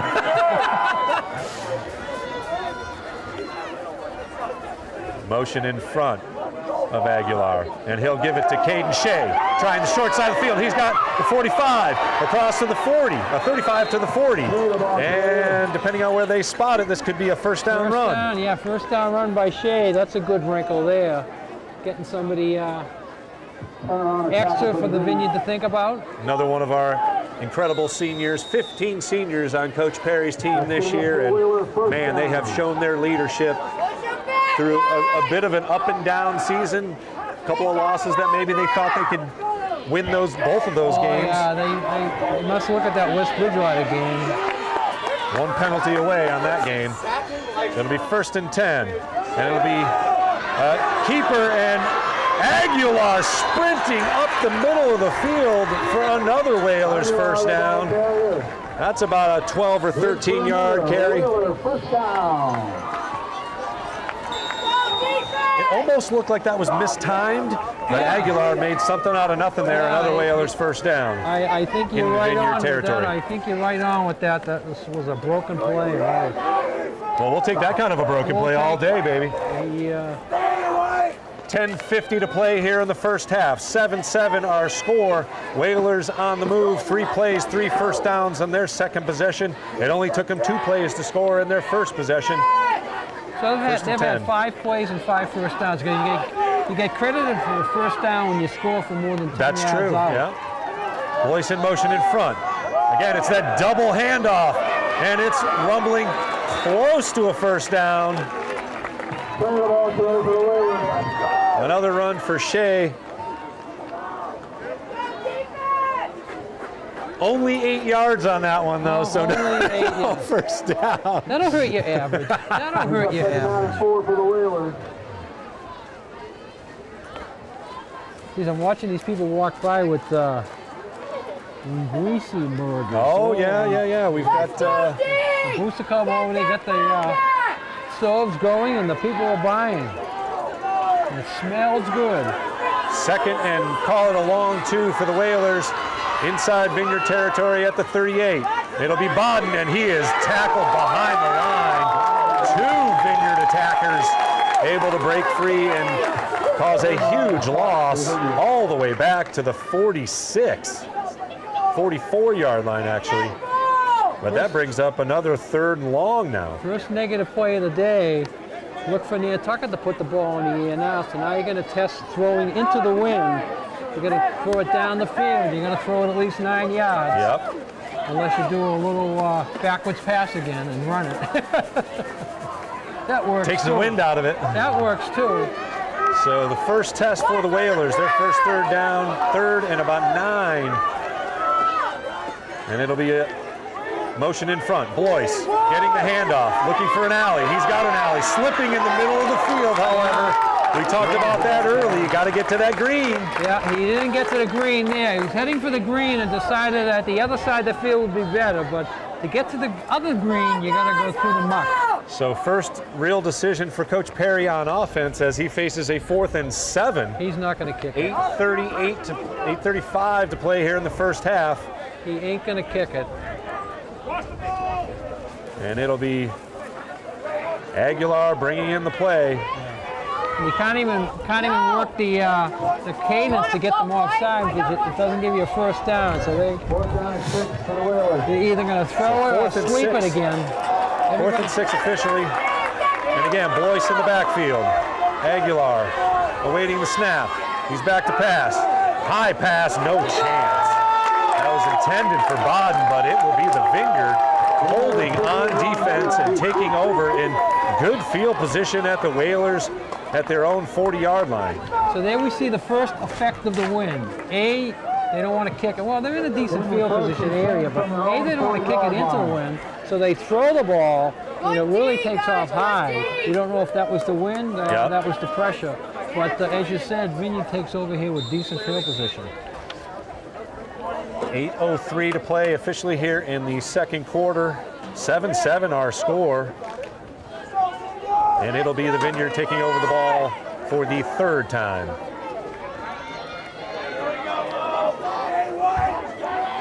And again, another inside pitch and weaving his way across the 45 to about the 46-yard line. The third round is stop for the Whalers. Quarter ball carry. Coyle, another carry for Martha's Vineyard, and he picks up about 6, maybe 7, 6 yards on first down, bringing up a manageable second down. Not that they're going to throw the ball, but a manageable amount of yards to get for the first down. And who knows? They went for it on their own 31. This could be they're going to 4-down territory already. They're going to keep running, and they have much more success running it in one area than the other. Look for them to keep that up. Oh, there's a fumble, and it's Nantucket picking it up. There's our first mistake by either team. Jeremy Cass, number 85, grabbing the ball. Huge turnover there, and that hurts. That hurts. And Nantucket will take advantage of it. Now they got to capitalize off it. You don't want to give it up and down here again. So it'll be 1st and 10 for the Whalers after the fumble recovery inside Vineyard territory at the 38-yard line. Aguilar, another one of those quick backwards passes. And Justin probably should have dropped that one. Unfortunately, it's a backwards pass, though. That's a live ball. You can't drop it. No, you can't drop it. So the field of play, once again, coming into a disadvantage for the Whalers as they lose about 6 yards. I didn't see what caused that fumble. Was it a bad snap or was it? It looked like a bad snap. Yeah. All of a sudden I seen everybody jumping and realized that the ball was on the ground, but I didn't see how it got there. But Nantucket will take advantage of it. But now, let's see, second and about 18. Now it's a deafening passing situation, and the last one he threw into the wind was not very effective. It's Bodden in motion in front. And it'll be an inside handout. Boyce weaving and bobbing, and he breaks free. He's gone. You're not going to catch him. Not going to catch him. Justin Boyce with some more magic. Whalers touchdown. We call that a 46-yarder. Wow. Unbelievable. They got the Vineyard all moving right with the flow. Justin goes up the middle. Looks like he's going to get tackled for a 2 or 3 yard gain. Yep. And all of a sudden he just does a little dupe and a juke and boom, outside he goes. And that a blast of speed. The speed is forget it. unbelievable. The You're speed just is not going to catch him from behind. So Boyce is almost at 100 yards rushing already. I've got him at unofficially 90 yards, 2 of which are 40-plus yard runs. That helps build it up when you get them in chunks like that. And the kick is no good, however. The wind affecting that kick, and he punched it out to the right. That was right in the middle, though. You could see, you really could see the wind. Yeah. What an angle! That was right in the middle as it went up in the air. But then all of a sudden, it just got push, push, push. So 13-7, the count with 6:14 to play here in the first half of play. And our second quarter of play is presented by our good friends over at Champion Rentals, covering all your equipment and tool rental needs right here on Nantucket. Got to give a huge shout out to Butch Heiser and the team over at Champion. Thanks very much for being a Whalers football sponsor. And also Brian Glowacki, part of that crew. He actually did a great renovation of their space over there. I saw it on Faceland, and great job. I didn't know he was so handy with some of those tools that they rent. Faceland, you gotta explain it to me. Instead of Facebook, I make fun of it and call it Faceland. I thought it was a new thing coming about. No, nothing I haven't new. learned the old stuff yet. God, I gotta learn something new. When you have about 3 hours, you want to sit down with me and tell me about Bitcoin? Oh yeah, that's going to take more than 3 hours, my friend. That guy that got Tom Brady's 600th pass, he's getting all that stuff. I know, and one Bitcoin. In one Bitcoin. Who knows, that could be $1 million. Can I put that in my pocket and walk around? Royce kicking off a line drive, over the head, fumbled inside the 10-yard line, picked up. 10, 15, cuts outside, got a hole to the 20, and out of bounds, short of the 30-yard line. A lot of dancing around, but he did a good job. He did a good job just to pick that just up to and get it to back where he got to. Did, yeah. Yep. Looks like about the 25-yard line is where the Vineyard will take over play with 6:05 left in the first half. And make sure you stay tuned for halftime as we have some festivities. We've got the homecoming king and queen announcement, and we also have a special guest in the booth with us.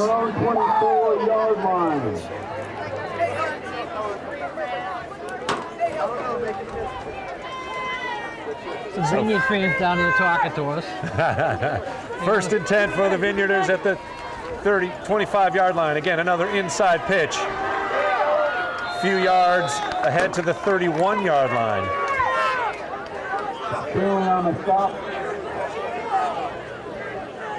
Good gain on first down, second and about 3. Looks like that was Coyle on the carry once again. It's been a 3 running back scenario. Coyle, Goncalves, and Brito with a few carries for the Vineyard. You got to keep them fresh because they take a lot of hitting. They They're do. running inside, they're getting hit on every play, so you kind of keep the going to the same one every time. And playing both sides of the ball. Playing some defense, yeah. 13-7 our count here, 5:20 and counting here in the second quarter of play. It'll be second and about 7 for the Vineyard. Just across the 30-yard line, another inside run.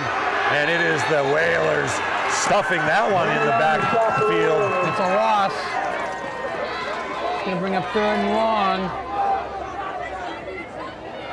Nice job reading that one again. Off to the left, they haven't had as much success as going to the right side. He only loses 2. I thought he lost a lot more than that. So 3rd and 5 at about the 30-yard line.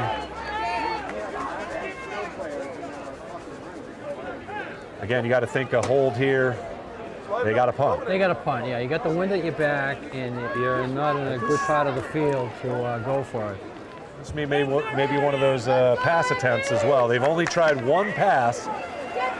And the guy coming through safety was wide open last time.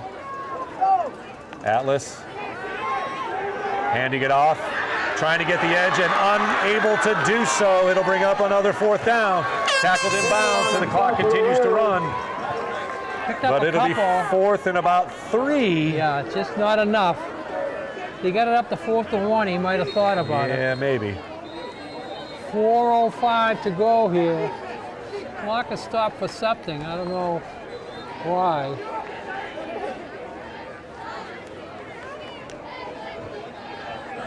I guess they're saying, no, now it's running. All right, they stopped the clock to set the ball. Now the clock is back running. So 4th and 3 for the Vineyarders, as the Whalers have held so far.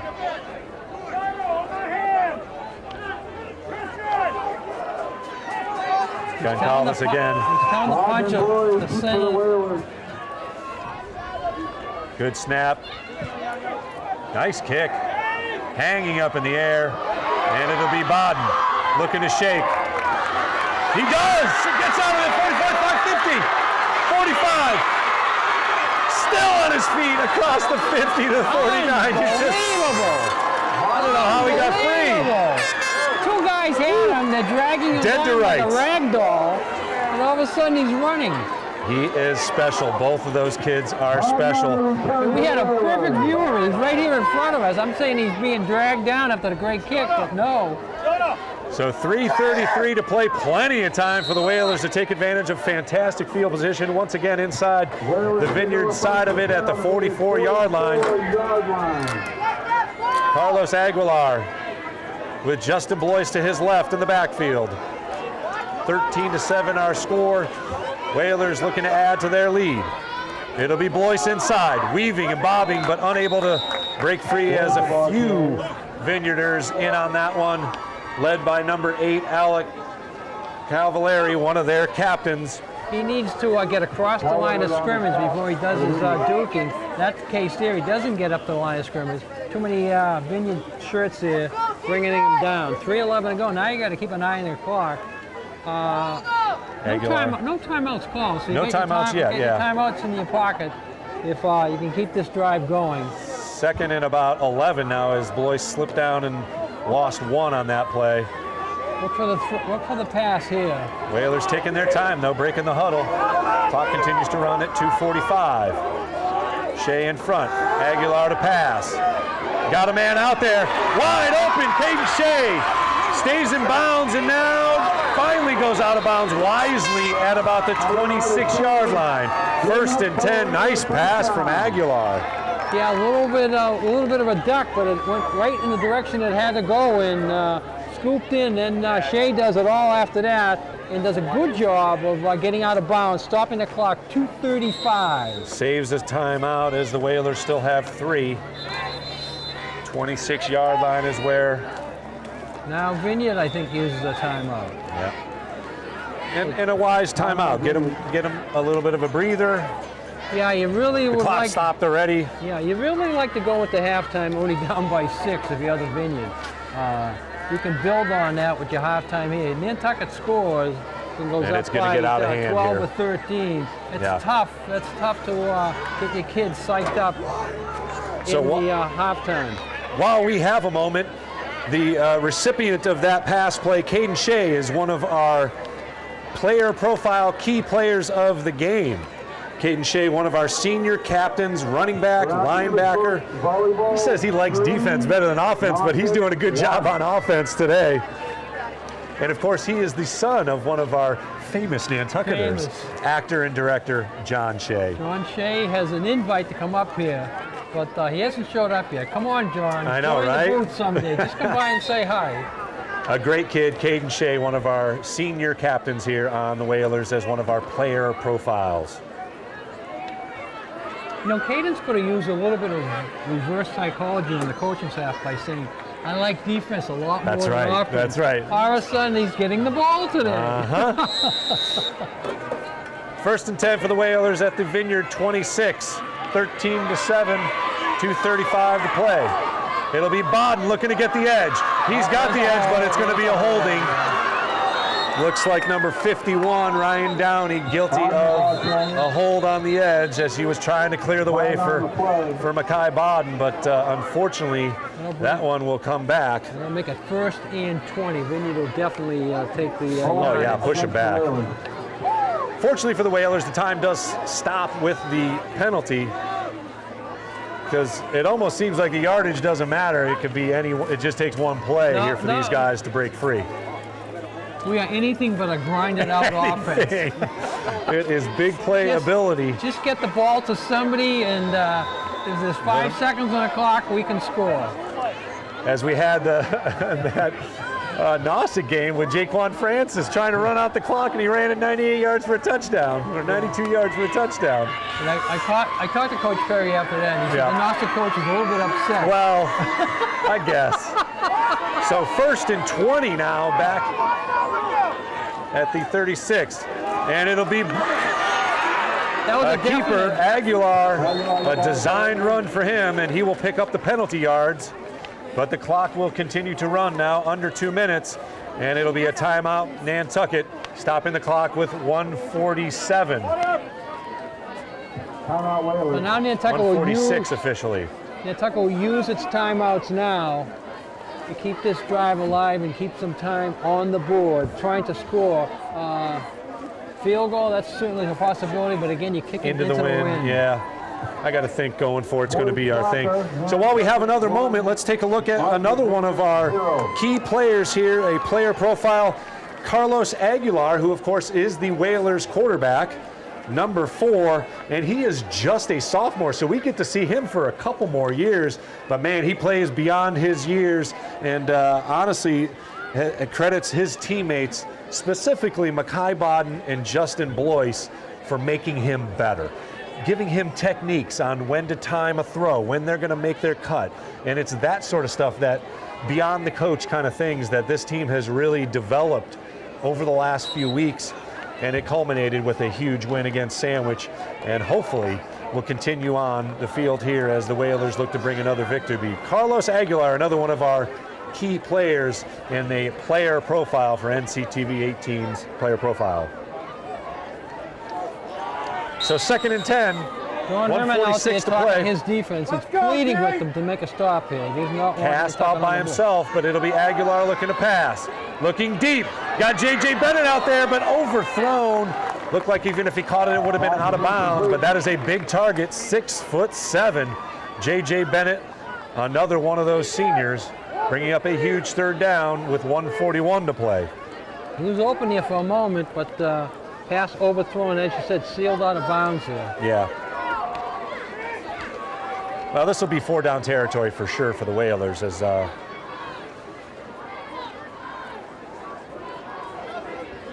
they are looking to add to their 13-7 lead here as we approach the end of the first half. Again, stay tuned as we will bring you the homecoming announcements, the float winners, the king and queen.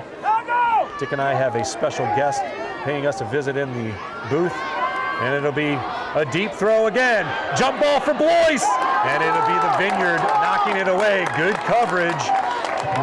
Aguilar able to put it deep and into the end zone, but Blois unable to come up with the ball, and this will bring up 4th and 10. The Vineyard defender makes a good play there. Yeah. He doesn't try for the interception. You start doing that, and sometimes you lose control and you don't knock it down. He goes right up there and slams it down, make sure nobody was going to catch it. Very good coverage indeed, and again, that ball hung up a little bit because of that wind. Now the Vineyard knows that Nantucket has to get at least 10 yards. So another huge 4th down for the Whalers, 4th and 10. Aguilar with motion in front, it's Shea. He's rolling, gonna pass it again.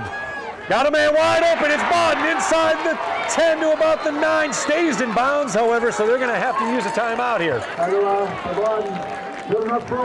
And it will be Coach Perry using a timeout as Aguilar able to complete a 4th and 10 pass.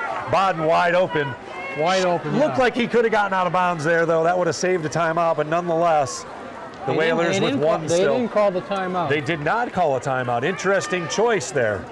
So 1:10 and counting.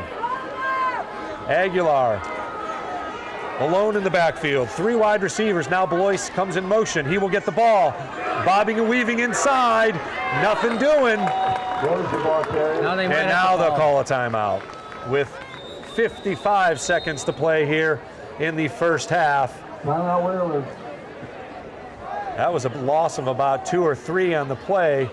Whalers up 13-7, looking to add to their lead as they are inside the 10-yard line. Posting around halftime. We're gonna Nantucket announce still the has at least one timeout They left, do if have not one. 2. winners of the fourth and Sterling. They do have one left. Coach Perry used one earlier here on the drive. And I thought maybe they would call one after that big play, but they did let it run.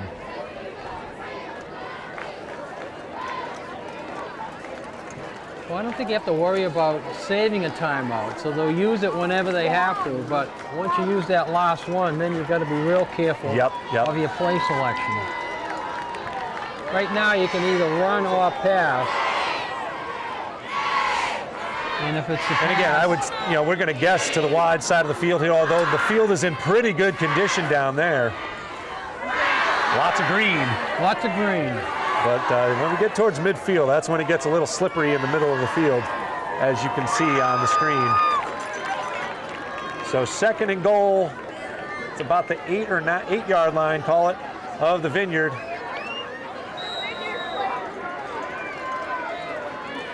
Blois in the backfield with Aguilar. Bodden split out, wide side of the field. And it'll be looking for Bennett in the end zone. Might be intercepted. Intercepted and a touchback as the Vineyard come up with a big play in the end zone, denying J.J. Bennett and Aguilar and the Whalers a touchdown with just 49 seconds left in the first half. Wow. The great Vito Capizzo did not like to throw the ball. And he always said, when you throw the ball, 3 things can happen, and 2 of them are bad. Well, And we still have the baddest of the 2. Yeah. That certainly is a momentum changer if the Whalers go in here with 20 or 21-7 lead. That is a whole different ball game All different ball game than if 13-7. they go to go. Now Vineyard is not going to do anything crazy here. They'll probably run 1 play, maybe 2. And it is a fullback handoff up the middle, just plugging ahead with the lineman. 43 seconds. He So may they gotta have, run he may one have more. to run 1 more. He'll ask. And we will. He'll ask if he has to. They may not start at the clock yet. They might set the ball set up. It looks like Either way, it looks like the score will be 13-7 at halftime. And again, stay tuned as we have a special halftime Cool. because of I'm homecoming. excited. I'm excited. We had senior recognition Does it earlier. involve food and drink? Not for us, buddy. Not for us, buddy. But things are happening down at the Booster Club down there, cooking up some grub. Yeah, I can see it's very busy. Get out there and support our boosters. I'm glad. And that will do it for the first half of play. So after 2 quarters of play here from Vito Capizzo Stadium, the score is your Nantucket Whalers 13, Martha's Vineyard 7.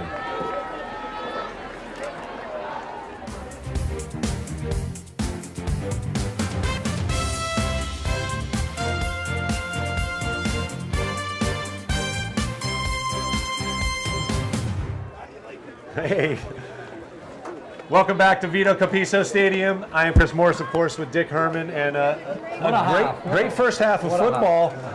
We would have thought it would have been a little more lopsided. I'm kind of glad it's not, though. You know, the Vineyarders have certainly stepped up and done some great work on defense, and Coach Herman doing his thing on offense, making that game a little bit shorter, and certainly doing what he can on offense to grind it out and keep number 1 and number 2 on the defensive side of things. It's amazing that he worked that out with the officials to get the 10-second call, and then he gives the quarterback the 5-second call. And quarterback keeps snapping at 1 or 2 seconds on this. It's amazing that they And they're doing it. They're doing it quite well. Doing it well. So, of course, today is a special day for Nantucket, as it is also homecoming. So we have an incredible little video that we've collected from Merrill Mason and another gentleman, I'm spacing his name, but a great little video of some homecoming festivities. So enjoy those as we welcome in to the booth here with us a good friend of ours. Mr. Chris Morey going to join us here on the NCTV 18 halftime show when we get back. How you been, buddy? So obviously homecoming, a special thing. They had a fun pep rally last night. What are you doing with yourself? And looks like some tug of war, and they played, what was it, the musical chairs. And we are looking at some great footage again from Merrill Mason from last night's festivities. And we're going to have the announcement of the King and Queen and also the float winners, some great floats that paraded through Nantucket, up Main Street and out towards the field here. Great group of seniors as well. In 4th place, the freshman. In 3rd place, And of course the Nantucket Boosters, part of decorating the sophomores. the entire field with all of the seniors' pictures for all of the Whalers sports. Now we're on to the float. And it looks like we will be the sophomores. In 3rd listening place, to Chip Clooney as he gives some results in 2nd place, for the homecoming floats. And The juniors, seniors win the float.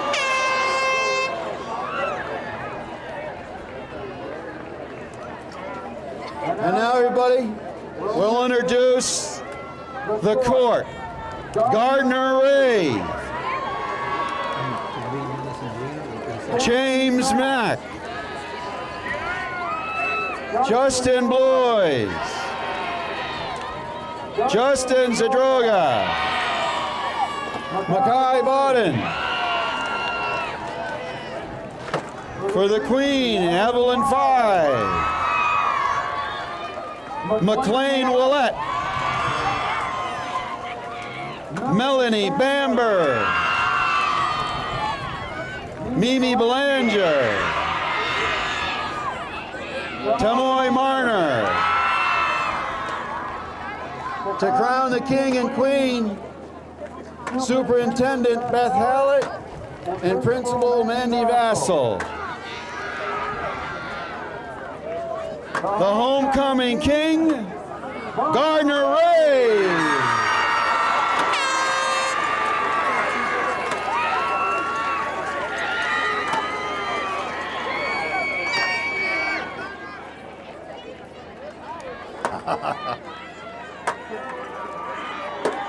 And the homecoming queen, Mimi Belanger.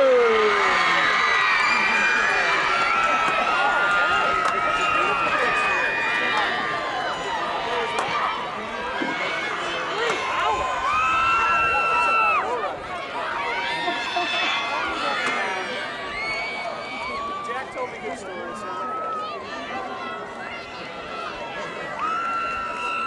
Congratulations to the court and to the king and queen.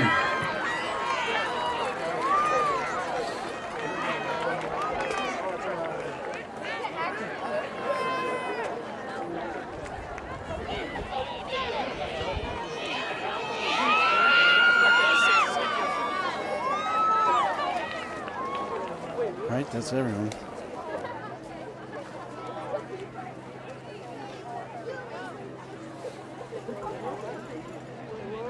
And we'd like to welcome you back into the booth here at halftime. 13-7 our score. And as you can see, we've got one of our good friends, former athletic director Chris Morey, in the booth with us. And you've done a couple of these, right?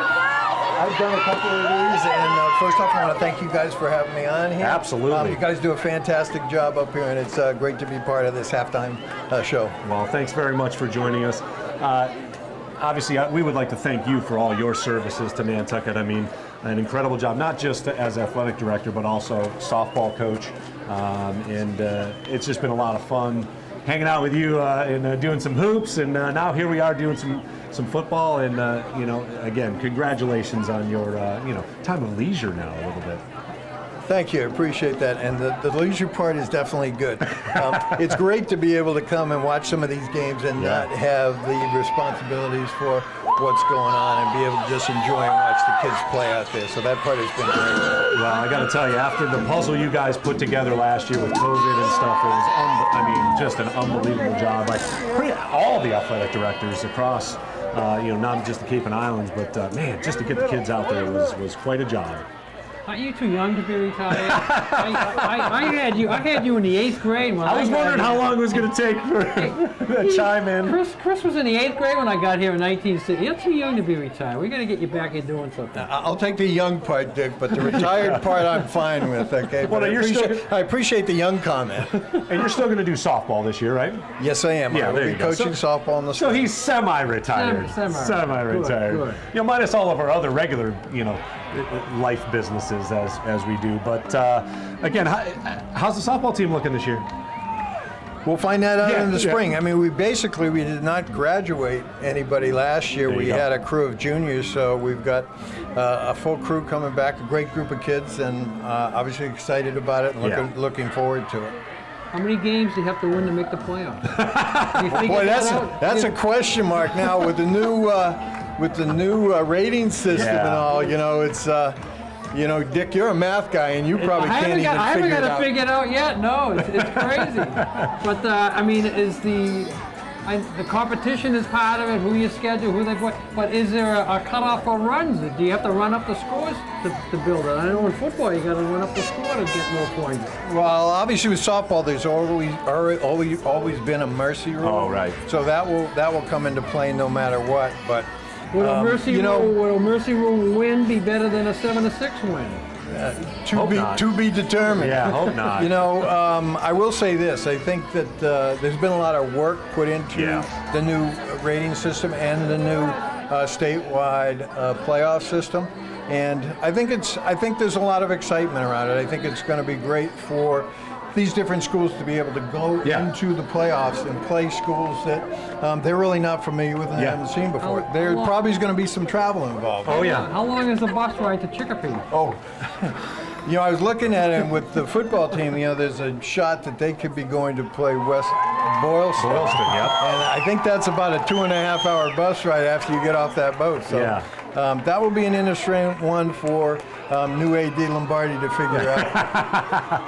And your thoughts on the first half here? Obviously, the Whalers have a lead. Could have been a little more, a little turnover there at the end. But overall, what are your thoughts? Well, it's kind of what you would expect in an Island Cup game. I mean, you know, as the saying goes, you throw the records out the window when you come to this game. And I know Martha's Vineyard, I know Coach Herman very well. I respect him very much, and I knew he would have his troops coming in here ready to play. And right now what you're seeing from the Vineyard is they've probably played their best half of football so far. For the Whalers, I'm sure they're getting the wake-up call from Coach Joe Perry over there saying, guys, we got to pick it up a notch if we want to keep that cup here. So that's been a great game, a great day for it, terrific crowd. What more could you ask for? Nothing. I'm excited to be here. This is my first broadcasting of an Island Cup, and it has been special the week leading up to it. Crazy with all the weather, and we didn't even know if we were going to play. Obviously, we snuck it back a day, and it has turned out to be one heck of a day. And how much can you say about Justin? You've obviously seen him grow into a man over the last 4 years on a couple of sports. You know, give us your opinion on him as far as an overall student and leader. And well, you know, as you get to see Justin out there, obviously when you're watching him, whether it's playing football or playing basketball, you see a very good athlete. But what you don't really necessarily get to see is just what a very good, fine young man there is there. I mean, Justin, and I say it all the time, good kids come from good parents. Yeah. Justin's got a great set of parents. Yes. They've raised him right. Justin is a leader in all aspects from a standpoint of, leading his teammates correctly on the field and off the field. Very, very good student, and somebody that I'm sure has a very, very bright future ahead of them at the college level. Yeah, he's got to be playing somewhere. Way too much talent to not get him on the football field. Maybe even the basketball court at the next level, but certainly. And that camp that he went to, I was able to chat with him. It's the U.S. national team that he got invited to, and he and Mackay both went. They actually switched Mackay to wide receiver, but Justin really appreciated his defensive coach, in addition to obviously the offensive prowess. But he said it was the BC coach that helped him really with his footwork and his technique on the defensive side of things. Very interesting. Well, just plain and simple, a great experience, and to be able to get into that type of competition, play with that level of players from different areas of the country, great experience and great exposure for him. And again, Justin is the type of person, the type of athlete that would embrace that type of opportunity, which is exactly what he did. When colleges are looking for student athletes, they're looking for athletes, and they look for, the word is character. Somebody that has that kind of inner strength to carry themselves as a leader and do the right things, and that's Justin Bloys in a nutshell. Absolutely, hit it right on the head. And Mackay Bodden, another one right with him. Those two guys are almost not brothers, but they're brothers indeed. Kind of like Burton and Usher from a couple years ago. Those two guys rode each other's coattails, and hopefully they make things happen here for the second half, and we're raising up another banner, which will be exciting. That will be exciting, and obviously that cup is something that we want to see stay here on the island. Yeah. And I'm sure they have gotten the message loud and clear from the coaching staff that, hey, you guys, it's time to step it up a notch, time to work together. And I think you can look for number one as the leader he's been on this team all season long, to be the one that's going to lead the troops in that direction. Yeah, 24 minutes left. It's not done yet, and you got to stay away from those turnovers. You got to stay away from those penalties, both of which they've had here in the first half. But still got the lead.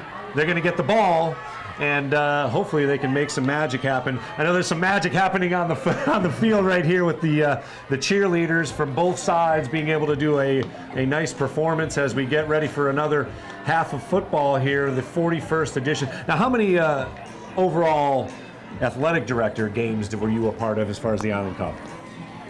Well, I was athletic director for 13 years, and in the 13 years there were 2 games that were canceled. So it was 11 Island Cup games. There you go.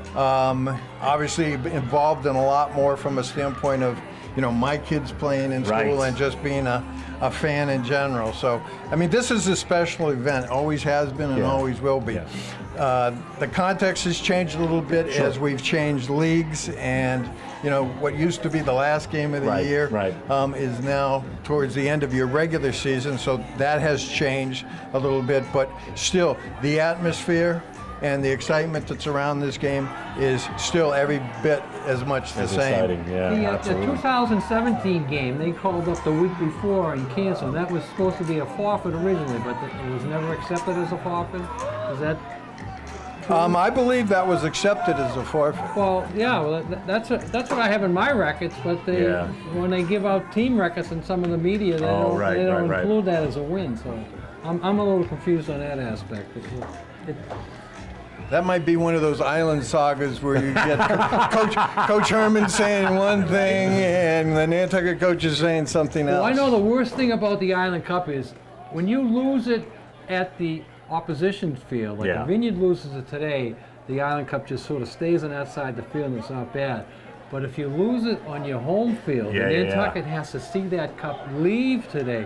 That is a shot to the heart, a dagger to the heart. So you don't want to lose it today. You want to win it At home. At home always, yeah. Absolutely, and I'm sure that message was delivered at halftime, that the last thing that these kids want to see is see that cup leave the island. I mean, you've played a half of football. Both teams have seen pretty much what the other one is going to do. Coach Sherman's game plan here is to come in. He's using, obviously, every second on the clock. Shorten the game, he wants to keep the ball out of the hands of Nantucket's explosive offense. And, you know, for the first half, it's been at least effective to the standpoint of keeping the game close. At hand, Nantucket does have the 1 touchdown lead, though. Yeah. And again, it is, you know, one of those things that the Whalers just have to play their game and things will happen. You know what I mean? They got to stay away from mistakes, and that pass at the end, you got to think you got to second guess that all day. Why even throw it at that point? You know, you got 2 downs, you got a timeout still, but you know, you're throwing it up to your biggest guy, your tallest guy. You think he can make a play, and then unfortunately the pass was a little short, possibly because of the wind. We'll have to, you know, look at the film to see what actually happened. Well, if there's one thing I learned in my 13 years as AD, I tried not to second guess coaches too much. At least not during the game. After the game, we might have had a conversation where I said, "What were you thinking?" You're not an AD. But the fun now is this is true. Guess them all the time. This is true. So, but that is, you know, obviously still 24 minutes to play. They've got plenty of time to you know, make sure that halftime adjustments are huge in close games. correct. Huge. And one of the things that all coaches and everybody always talks about, that first series of the second half is huge. Now, Nantucket will come out, they'll get the ball to start the second half. Obviously, if they can march down the field, put another touchdown on the board, that would be huge. Well, we were talking about that getting into halftime. A 21-7 game or a 20-7 game is a whole lot different than 13-7 when you're just 1 score out. But we'll see. It's they've done their stretching, so we're getting ready. You gonna hang out with us for the third quarter? I'd be glad to. Why if not? you guys, Absolutely. Another thing I want to ask you now. Yes, sir. What do you think? We know Nantucket's going to get the ball. What does Don Herman want to win in the third quarter or the fourth quarter? Ooh, there you go. I'm going to say that Don Herman's going to want the win in the fourth quarter, if nothing else, to see Nantucket go into the wind in the fourth quarter. I don't think the Vineyard's going to throw the football a lot. I think that their game plan is going to be pack it in tight and just keep trying and grind it out like they did in the first half. So that will be interesting to see, Dick. I've seen both sides of it.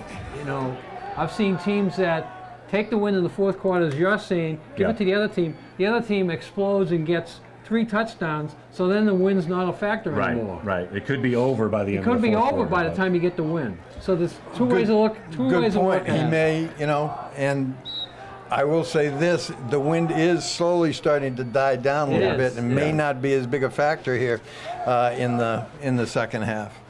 Hey, you know why I'm on here? I want to real quick give a shout out to our new AD. Travis and I worked together in the office for 10 years. Thank you for doing that.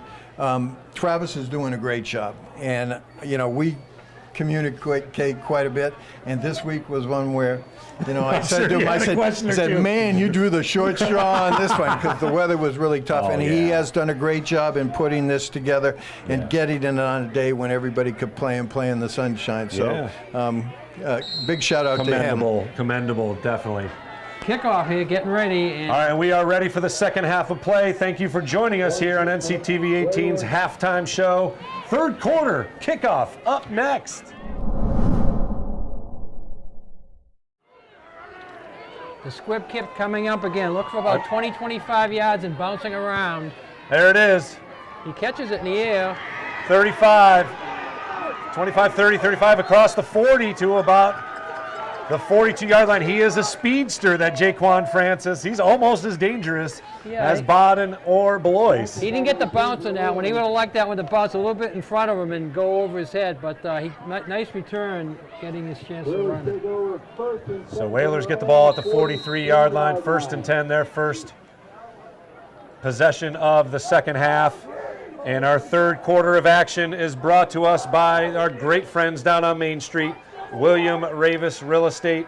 For all your real estate needs on Nantucket, it is William Ravis Real Estate. Got a shout out to my buddy Kenny I know he's watching Kenny. us, probably on YouTube, though. Oh, how you doing, Kenny?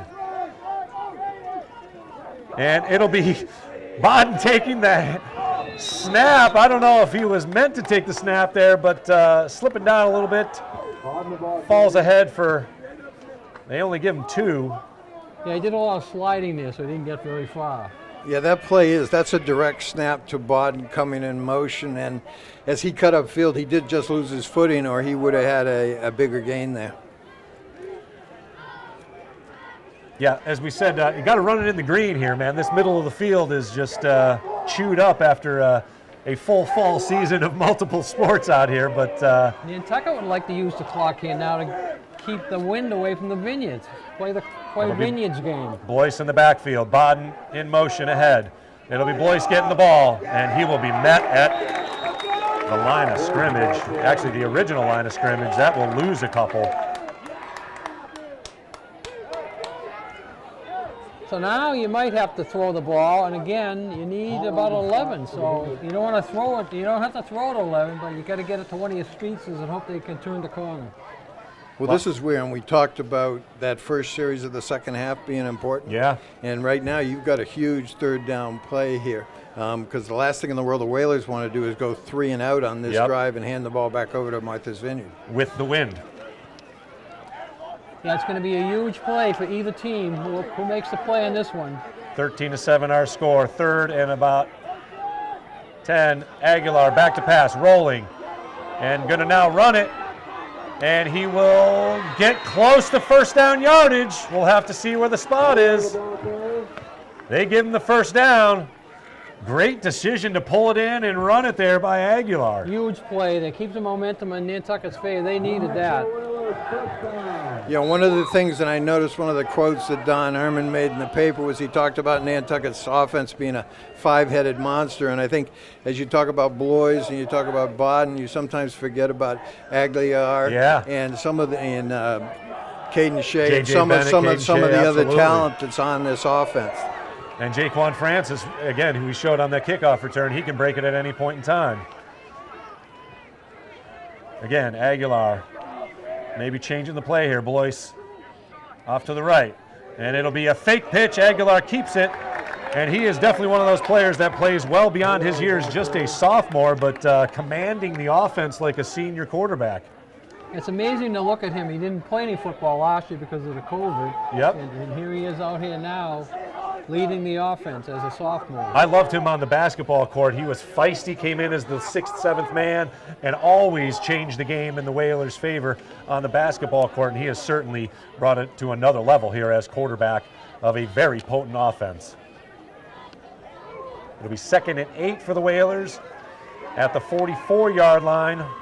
Breaking the huddle, Blois to the left side. It'll be 2 wide receivers on either side. J.J. Bennett closest to us here in the far side of the field. Again, Bodden in motion, but it'll be Blois breaking free. Ooh, a shoestring tackle. Otherwise, he was off to the races.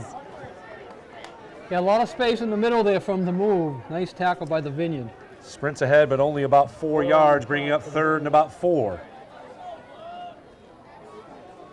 You know, that's one of those where, and this is where Justin is just such an explosive player. I mean, he was basically 1 tackle away from breaking that for another 6 points. They're probably in 4th down territory here now across midfield. I would think so. And again, maybe depending on what happens here on 3rd down, 3rd and about 4. Again, Bodden in the backfield. Changes to the left side. Or Blois in the backfield, pardon me. And it'll be Bodden looking for some room. Unable to get the first down as he tried to spin out of a tackle. A gaggle of Vineyarders able to bottle him up. Not much doing there. I thought you were going to use gaggle with geese. So how come you're using gaggle with defensive players? Well, that's a Vineyarder. They, you know. A gang of Vineyarders. How's that? I like gaggle. Stay with gaggle. Okay. Gaggle works any way you cut it. There were a lot of Vineyard guys in on that tackle. Well, no decision whatsoever. They just bust the huddle and are going for it on 4th and about 4. Caden Shea in motion in front of Aguilar, who rolls out. and is going to look to run. And he is not going to get the first down. It's going to be close. It's going to be real close, but I think you're right. That looks short to me, and then looks short from where the... He got it. A favorable spot, but they're going to have to bring the chains in to measure this. With 7:39 to play, 13-7 our score. Whalers up. If he gets the first down, you're going to blame the defender on that play because he just nonchalantly pushed them ahead. He should have been thinking drive into him, but again, you're taught by your coach sometimes, don't hit anybody out of bounds on the sidelines because you can pick up 15. So you get two things happening there. A crucial measurement here. So what's your bet, gentlemen? I don't think he has. I don't think he got there. That's what my original call, but I hope you're right if you're going with he got there. I hate to go against you, but I'm going to say he got it. There you go. And I hope you're right. But that may be my Whaler blue blood coming out. Just a little bit, just a little Well, bit. he got pushed out of bounds. First down indeed. You're right. All right, pay up, guys. I know, right? We'll get you a hot dog down there. Good thing we asked you to stay. I know. We would have been lost without you. What's happening out there? You know, that's one of those plays, and you talked about the defender coming up. Yeah. Give Carlos credit, because basically that's a run-pass option. He kept that defender thinking long enough that he was going to throw the ball. I personally thought he should have tucked it under and gone a little earlier. Immediately, but at any rate, it worked out, and the Whalers keep this drive alive. Phew. Don Herman didn't agree. He went out and had his I would cents, imagine he's he been doing disagreed with that spot, all day. He probably said something about, just because it's on this side of the field, you don't have to give it to him. 7:39 to play. Whalers trying to punch this one in here on their first drive of the second half. It'll be Bodden in motion in front of Aguilar. He gets the snap, hands it off to Blois. And fumble. There is a fumble. I think and Nantucket two players, fell on it, two players jumped on it. Looks like maybe Nantucket's second down. Wow. That was lucky huge. there. That was huge because there was one Nantucket shirt there and 3 white shirts. He got there first, though. Looked like Tim Murphy saved the day there, jumping on the ball, but it'll be second and long, second and about 15 now for the Whalers. 7 minutes. Turnovers hurt. The Vineyard turnover got us 6 points. The Nantucket turnover cost them 6 points. So you don't want to turn it over. So let's see what Coach Saradelis has dialed up here on 2nd and 14, maybe call it 15 here. It'll be Aguilar. And it looks like too many men on the field somewhere. Looks like it's against Nantucket. So pushing back another 5 yards, bringing up second and about 19 now. That's one of those little things, you know, those mistakes that just kill you. Now you've gone into, now you got a 2nd and 20.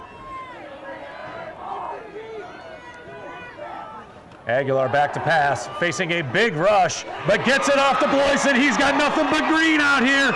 Makes a move to the 30, 25, and very close to first down yardage. Just a hit out of bounds, no flag came out. It could have been a flag. I'm going to agree with you 100% on that one, Dick. He was a good 3 yards out of bounds when that guy came over and made the tackle. But the striped shirts decide they're not going to throw the flag there. 22-yard play on a little screen pass as it looked like Aguilar was under pressure. Kind of let him go on purpose, and it was Blois off to the races That there. was an unbelievable play because the guy that was catching it wasn't setting up in the spot. That's usually a screen pass. The guy sets up in the spot. He came all the way back, running right to left, catches it in the middle. Really helped out Aguilar there. So 1st and 10 at the 27-yard line. Aguilar hands off to Bodden, trying the far side of the field. Great block by Blois. Spinning out of a tackle is Bakai Bodden and steps out of bounds and gets hit late again. Right on the knees, it looked like, too. Well, that won't be called because the defender did not know he stepped out of bounds. But a great spin move and a fantastic block on the edge by Boyce. If you step out of bounds and then continue to try to run yourself, you're game for the hit.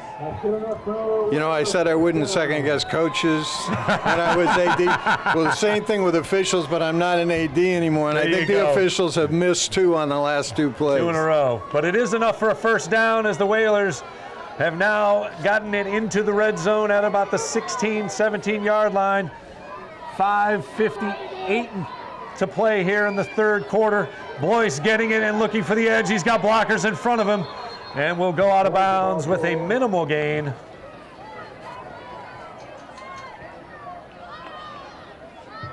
Give him about, they actually mark him out with about a 7-yard gain down to about the 13-yard line. So a nice little dance on the sideline there by number 1, Mr. Do-It-All, Justin Boyce.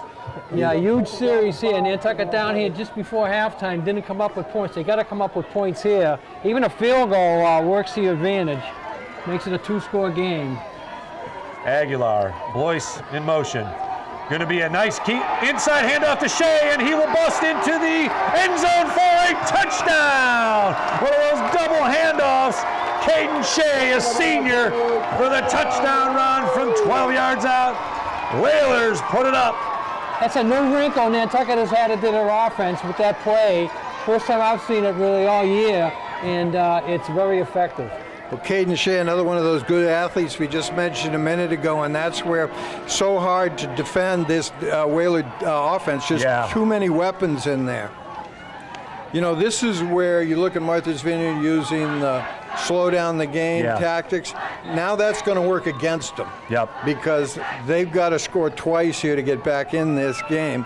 They do not have the comeback ability as Nantucket would to break it open. They just don't have the athletes that have that breakaway speed. Goncalves got a great run, but I'm surprised they're not going for 2.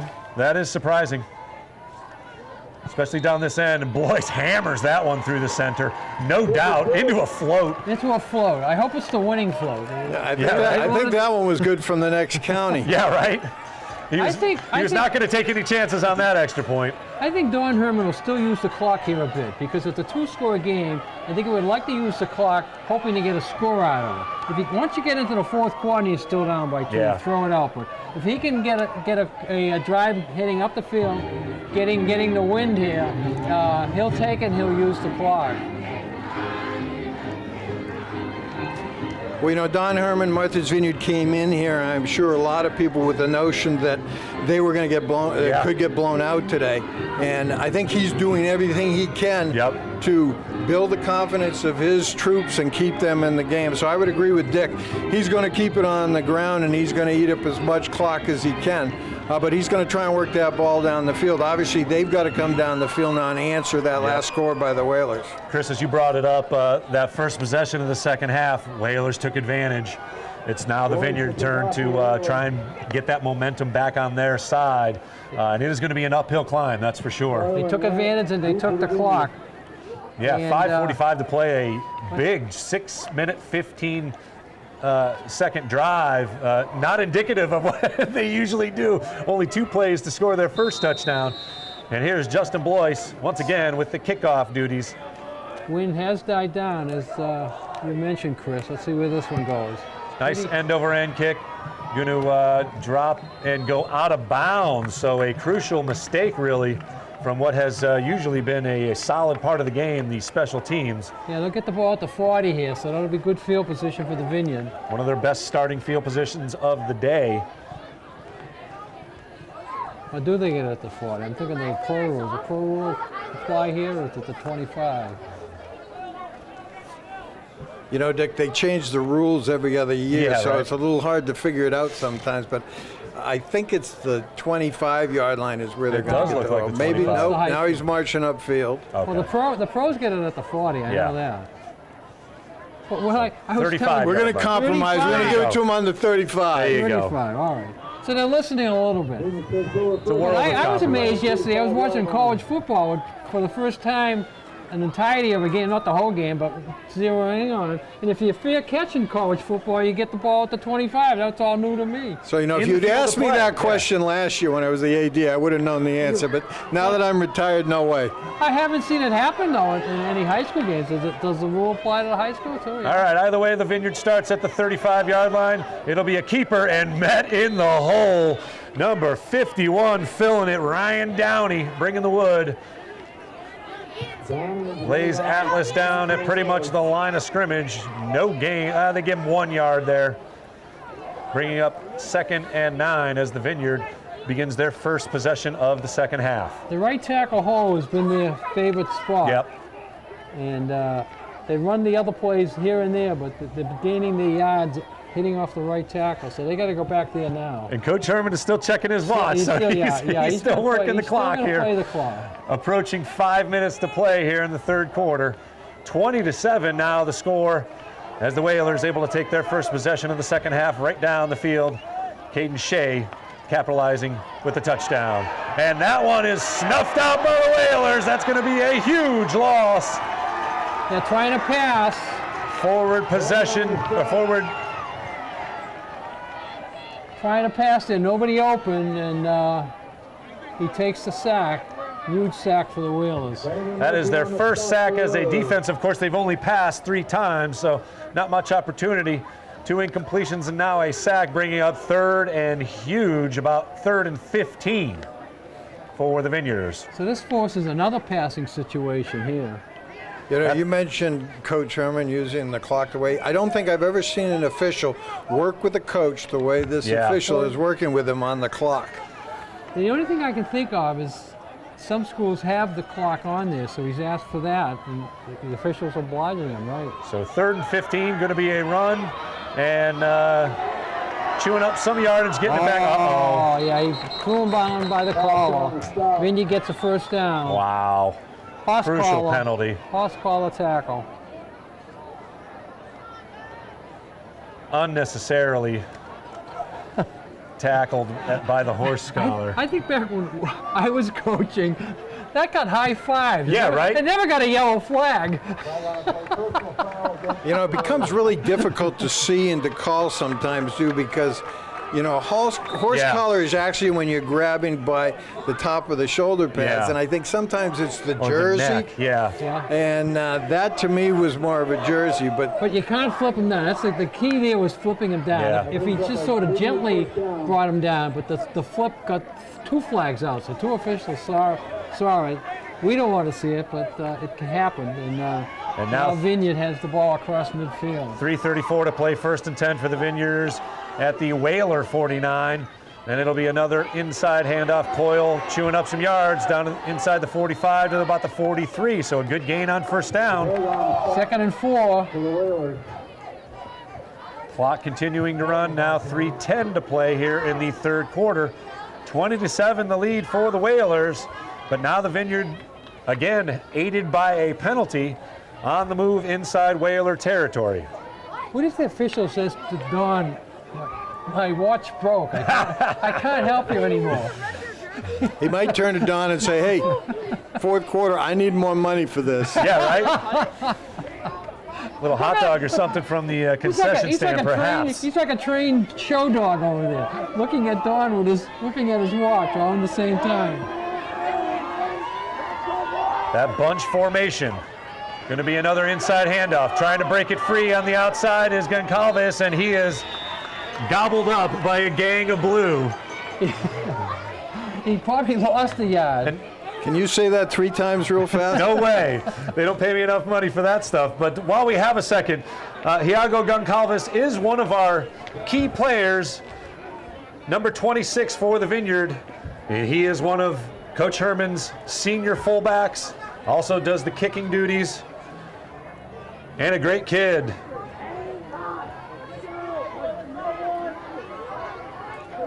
Four down Also territory, played some but they soccer. lost yardage on that. Commented that the rivalry not quite as intense as the football rivalry as it is on the soccer field.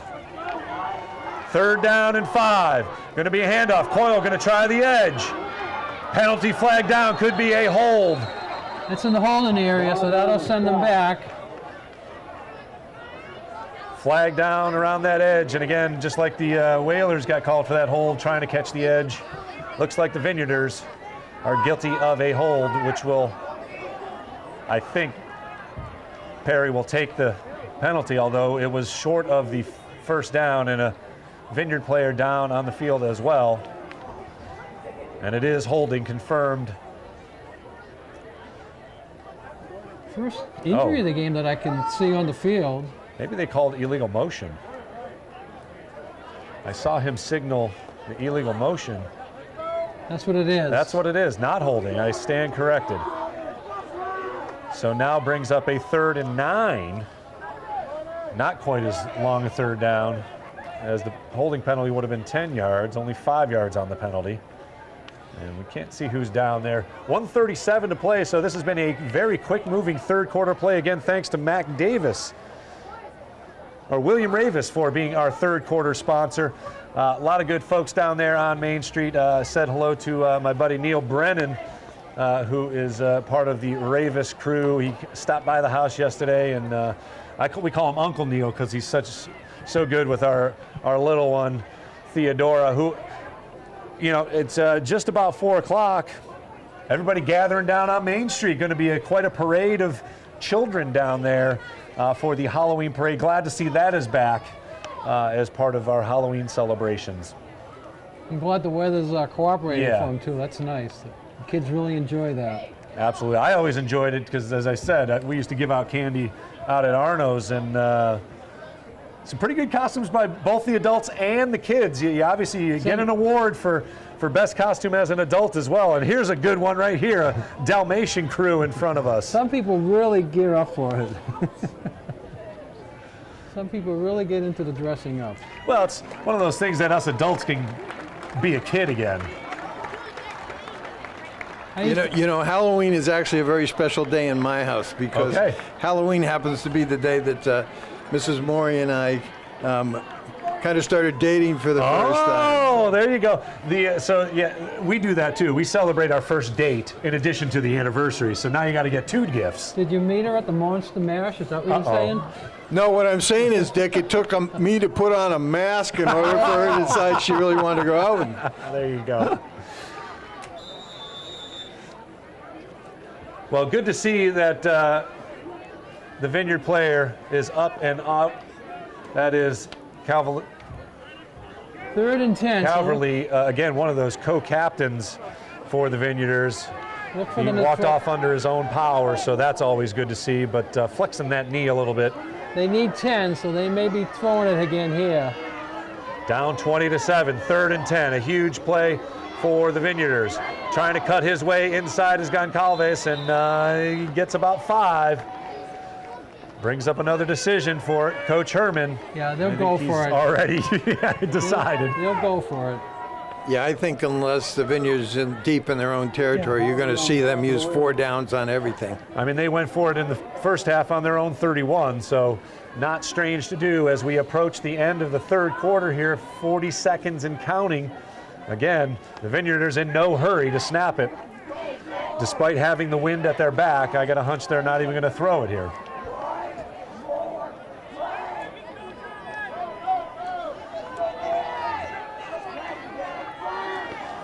That bunch formation. Oh, almost. They tried to. Oh, Vineyard called the timeout. Tried to draw him off there for a second, and it was the Vineyard ended up calling timeout. Flag did come out on the other side there, but I guess. Maybe just to signal the timeout. Well, no, he was probably calling somebody offside, not realizing it was a timeout called first. So Vineyard called that timeout, I assume. It's 19 seconds. So they want to either punt, which they're not going to do, or throw, which they may do. Right. I think you called it, Dick. He went out there initially. They were going to try and draw the Whalers offside. Which when he saw that wasn't going to happen, he knew he didn't have enough time to get the playoffs, so he called the timeout. Be an interesting call here because if you're going to kick, do you want to kick with the wind at your back here and maybe try to pin the Whalers deep? Well, it has to be a decision. Or are you going to try and pick up the first down? That's a decision. Yeah, the punt is still on the table here, but I don't think he's going to use it. And Goncalves is the punter. He is coming on the field. If I were the And I Nantucket don't coaching see- staff and I see them going to punting formation, the first thing I would say would be to watch for the fake. Absolutely. No, Absolutely. no, the punt is not going in. If he is in, he's at a different position. They're going Roger for that. it. They're going All for right, it. 4th and 6. Whalers need a stop. Double handoff. Double handoff and nothing doing as the Whalers come up on defense. He slipped down. Caden Shea the first to get there amongst others. Huge turnover on downs with the Whalers up 20-7. Clock does stop on the change of possession. It'll be 1st and 10 at the Whalers' 45-yard line. Now they're going to let it run out, I think. And they will do just that as we have reached the end of the 3rd quarter with the score. Your Nantucket Whalers 20, the Vineyarders 7.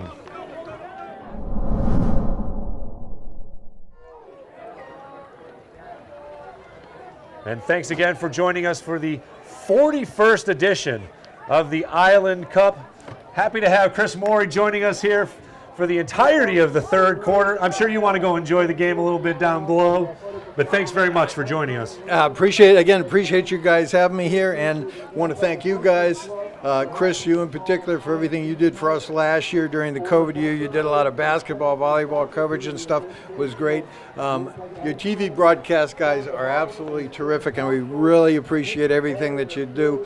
And, you know, Dick Herman, he's a little older than me, but he looks younger than me. He's been around Whaler football about as long as you can imagine. If anybody knows the ins and outs and all the facts of Whaler football, it's this guy right here. It's a pleasure hanging out with him, that's for sure. He keeps calling it the 41st, but if I go back to you saying that's a forfeit, it's the 42nd. That was back in those days. We played them twice, you know. That's right. We talked about that, right? Playing them twice. So. Hey guys, thank you again. Thanks again, Chris. Thank you, Appreciate Chris, it, man. for coming by, and enjoy your retirement. Yeah, right? Semi. Don't sleep We'll in. see you for softball. Don't sleep in too often. Whalers take over at the 45-yard line, 1st and 10. Flag is down immediately. Could be illegal motion. Short gain for the Whalers. Well, this could be the finishing touches here, Chris. If they get a drive going and put points on the board, Vineyard is not going to come back if Nantucket makes it a 3-score game. It's still a 2-score game, which is a big mountain to climb. A 3-score game is going to be impossible. So Vineyard needs a hold here. Stop here. They get a good start with a 5-yard motion penalty, making it 1st and 15 right off the bat. 15. And our 4th quarter is brought to you by 2 incredible businesses, Island Environmental Services and our good friends over at Nantucket Septic. Doing great work for Nantucket. Unique septic designs. Wow. I know. Taking care of all Nantucket's business. You know what I mean? I'm going to have to find one of them and see what it looks like. I'm curious. Yeah. You got my You are curiosity curious. piqued. Oh, Jaquan Francis runs into Aguilar, but he makes up for it by steaming ahead for a good gain on what is 1st and 15 out to about midfield. His first carry of the day. Unbelievable. Unbelievable. Look, they run into broken each other play. in the backfield, run into each other, and then he picks up 12 or 13 after the miscue. They mark the ball just on the Vineyard side of things at the 49-yard line, bringing up 2nd and about 4.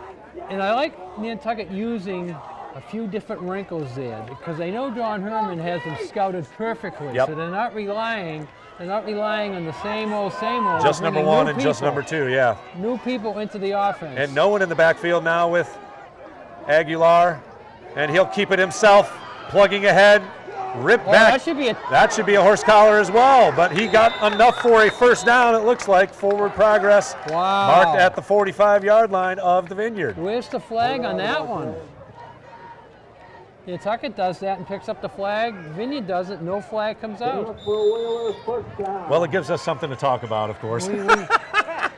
We need something to talk about. I want them to keep the clock running because the Patriots kick off on about 14. I knew you had something to do. About 14 and a half minutes. I'm already missing my Browns game. They played at 1 o'clock against the Steelers. That's How are they doing? Did you check? I don't know. I You haven't didn't- checked you it. I'm didn't check? recording the game, so don't tell me. You're recording the game. I'm going to text you. Yeah, you thanks. Be nice to me. I I'm going to text appreciate you that. with the score. 1st and 10 Whalers at the Vineyard 45. It'll be Jaquan Francis busting out to the edge, trying the far side, breaks a tackle and falls ahead for about 7 yards on first down at the 38-yard line. He is electric with the ball as well. What a new wrinkle has been added here. Yes, I like this. Fresh legs in Fresh there. legs indeed. And a lot of heart. He doesn't want to go down first hit. Even if the first hit's by your own quarterback, Yeah. he keeps on moving.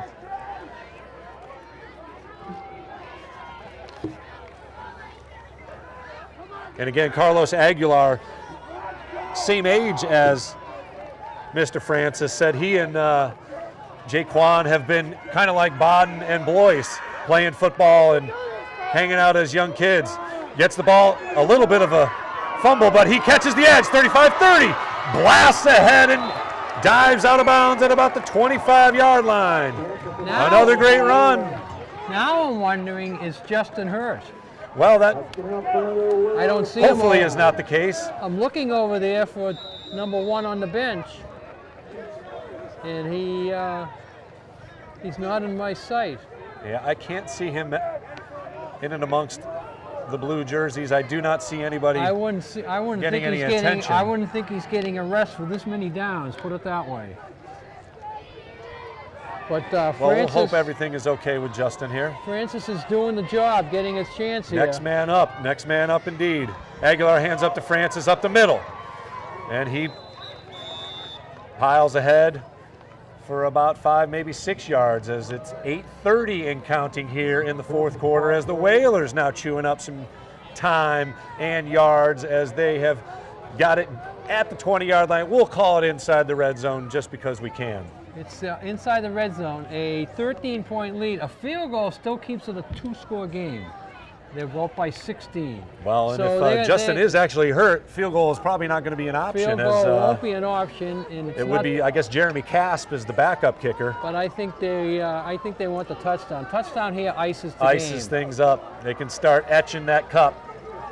Francis gets it again. Busts to the outside. He's got some room out there. We'll see if he can catch the edge. He does not. Falls ahead for a couple. We'll have to see if they give him first down yardage. They do indeed.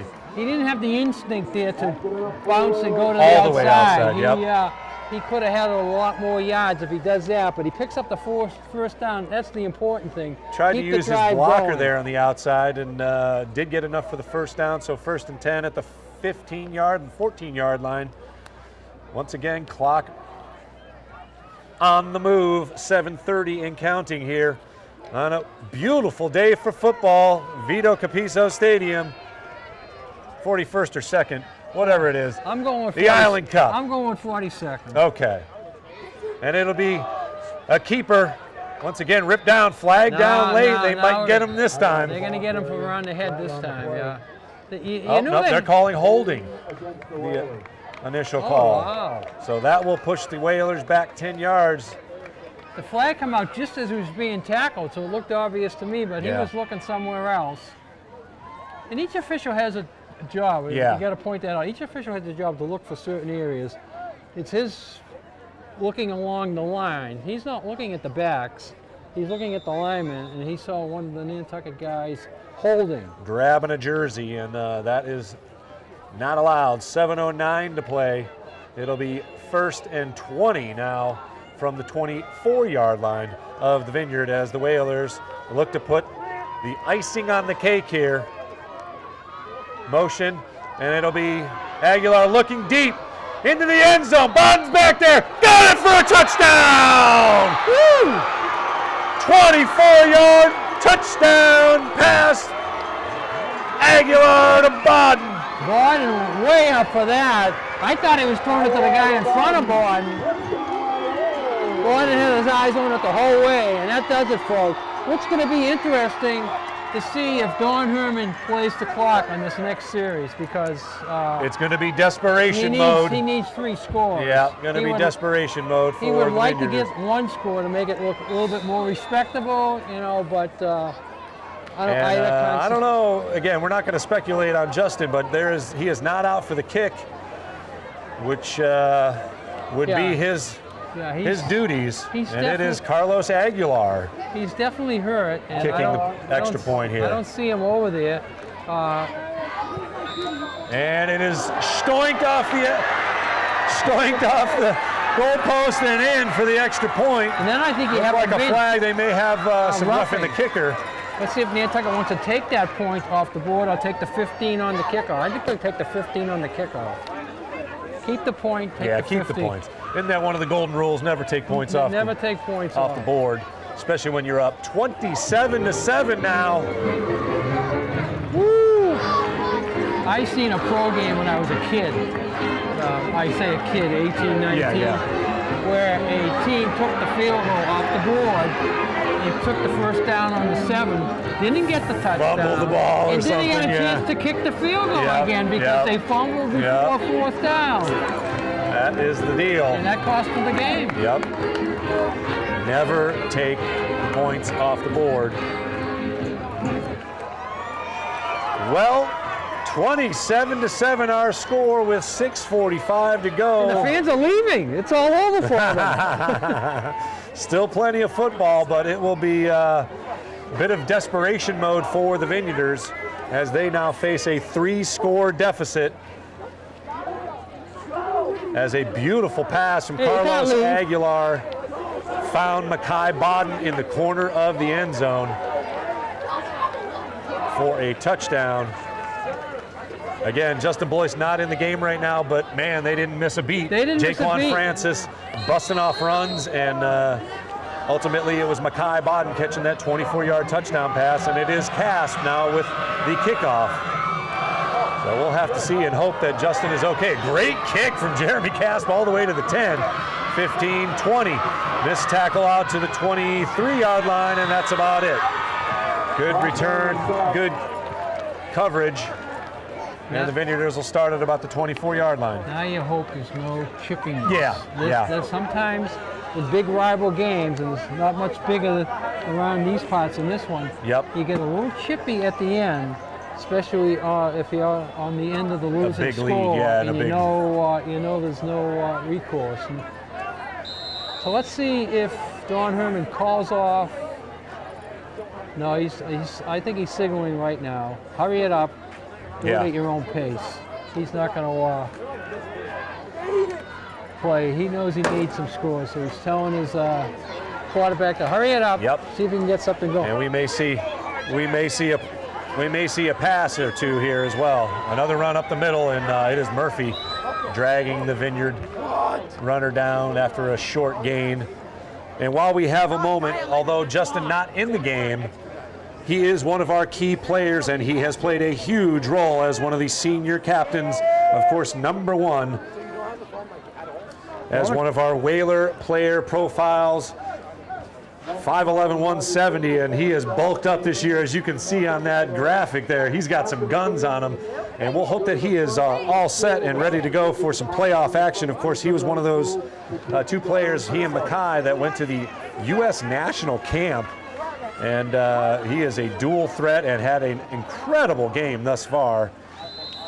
And we'll have to see if his name comes up on the MVP chatter, as of course we will pick our most valuable player. I'm going to give you my 3 stars now, and then you can use any of them, or you can go your own way. And here we see some of the seniors being taken out. Always a great honor. There you go. When you're being substituted and you're hearing the fans in the stands clap for you as a senior. Lots of times, as Coach Murray mentioned when he was up here, this was the last game of the year. All the time that I was coaching, it was the last game of the year. So sometimes it was the last time a senior would be on the field. And not so today. Nantucket will be playing again next week. They are almost guaranteed a playoff spot, and now that I say that, you don't know, but they came into the game ranked number 12, and this will do nothing but help them they have to move up. Can they move up to number 8? Before I saw the polls today, I thought that was possible. Yeah. But jumping, they were 4 10. spots. They were 10 going in, moved down to 12 with the results of yesterday and Friday. Can they move up 5 spots or 4 spots? I don't think so, no. And this is the Vineyard kind of conceding things here as they will punt now on 4th down with 4 minutes and 30 seconds to play, down 27-7.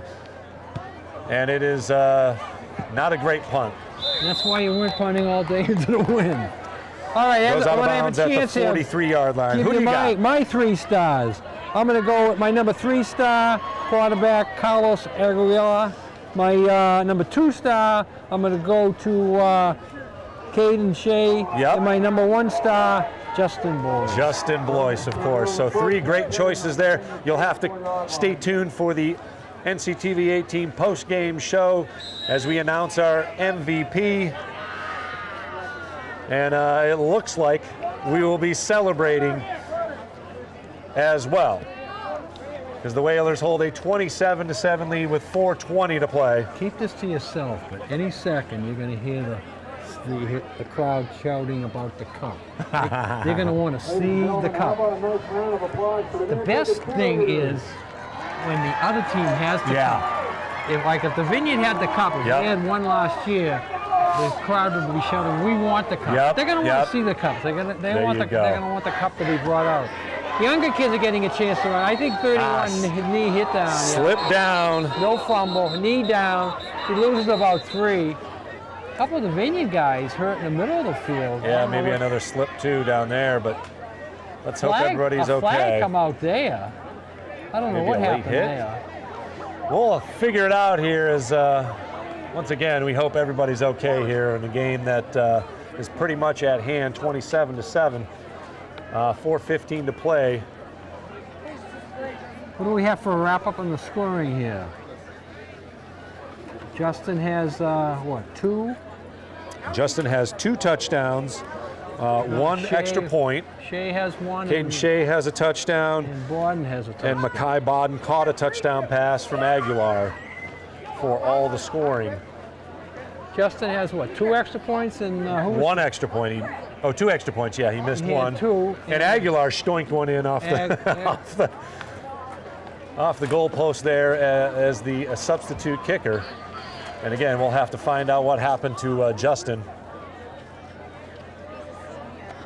Yeah, that would be the only negative thing if he's hurt going into beyond next today. week. Hurt beyond Yeah. today. Is that there? He is on the end. It over looks like there. he is. So that's a good sign there. He's on Down the on end, his down knee on there his at the end knee. of He's got the Whaler helmet. lineup. Whether he's hurt or not hurt, you're not going to see him back on the field. 'cause No, not today. They're going with pretty much second unit guys here now for the last 4:15, and a big penalty against the Whale. Looks like a double penalty here. 5, 10, 15. Got about a 17-yard penalty. I don't know. Or maybe We'll it's try and 15. get an explanation maybe here. maybe it's 15 from where he was The taken penalty. down. The penalty. He lost 2 yards, and then a 15-yard penalty On pushes top him of that. back 17. The penalty must have been a roughing in the middle there, because Or unnecessary roughness. unnecessary Yeah. roughness in the middle there, because the 2 Vineyard guys were down. One of them remained down a little bit hurt. That's where the penalty was flagged. Yeah. Either way, Nantucket's not worried. They're just gonna Nantucket run is a not few- worried, and few again, they get a basic chance. plays here. If they have to Coach give, Perry gets a chance to play some extra guys. Lionel Almonte, also a senior, in at quarterback now. He'll hand it off to Francis. Trying the left side and gets a few yards, nothing crazy. And again, let's hope the chippiness yeah, you don't stays want- out of it. Well, we saw Almonte come into a game earlier this year, and he did a great job. And if you have a backup quarterback, there's nothing better to have a backup quarterback who's a senior. Yeah, right? Because he certainly knows the ropes, and he did a great job. He has seen it all, that's for He sure. did a great job when he was called into action when Aguilar got hurt. I think it was the second game of the year that we did. So 2nd down and a mile for the Whalers. But more importantly, that clock continues to run towards a Cape and Islands Lighthouse League championship, 3:30 and counting. In a 27-7 game, the Whalers now using the clock a little bit without any rush to snap this one. And it'll be a handoff coming our way. The edge, 35-40, nice tackle. Oh, there's the chippiness. Excellent tackle by Gabe Brito, and there's that chippiness we're talking about. This is what you don't want to happen. While we have a moment and they sort out what's going on, I'd like to honor one of the captains from the Vineyard, Caleb Hatt, number 73. Great guy on the interior, one of the captains. As one of our NCTV 18 player profile, Caleb Hatt, number 73, one of our key players for the Vineyard. And he is another one of those seniors. They nicknamed him Special K because he got a penalty in one of the early games of the season and took away a touchdown. So they call him Special K now back across the pond here. Oh, I thought that was a breakfast cereal. It is a breakfast cereal. But, you know kids these days, they come up with something and that nickname's There could have been a lot worse choice. That's a good choice. That's a good choice for nickname. Look like some offsetting penalties. Offsetting. So the play stands. Nobody kicked out or anything crazy like that, but let's see if we can stay away from that for the next 3:12. If it happens again, there will be somebody kicked out. You don't want to get kicked out because sometimes if you get kicked out and written up, you can't play the next game. Yeah. So Almonte awaits the snap, and he will pass it. Wide open in the middle is Casp. He's across the 50, 45, blasts ahead to the 40, keeping his feet, and he gets a nice gain out around the 37. Hey, there we go again. And Jeremy has definitely got one of those emotional sides to him, but a great catch and run. And some extracurriculars here on the sidelines, but not to do with any of the players. So let's see what's happening here. Yeah. Let's take a look at another one of our Vineyard players as a player profile. We will do number 19.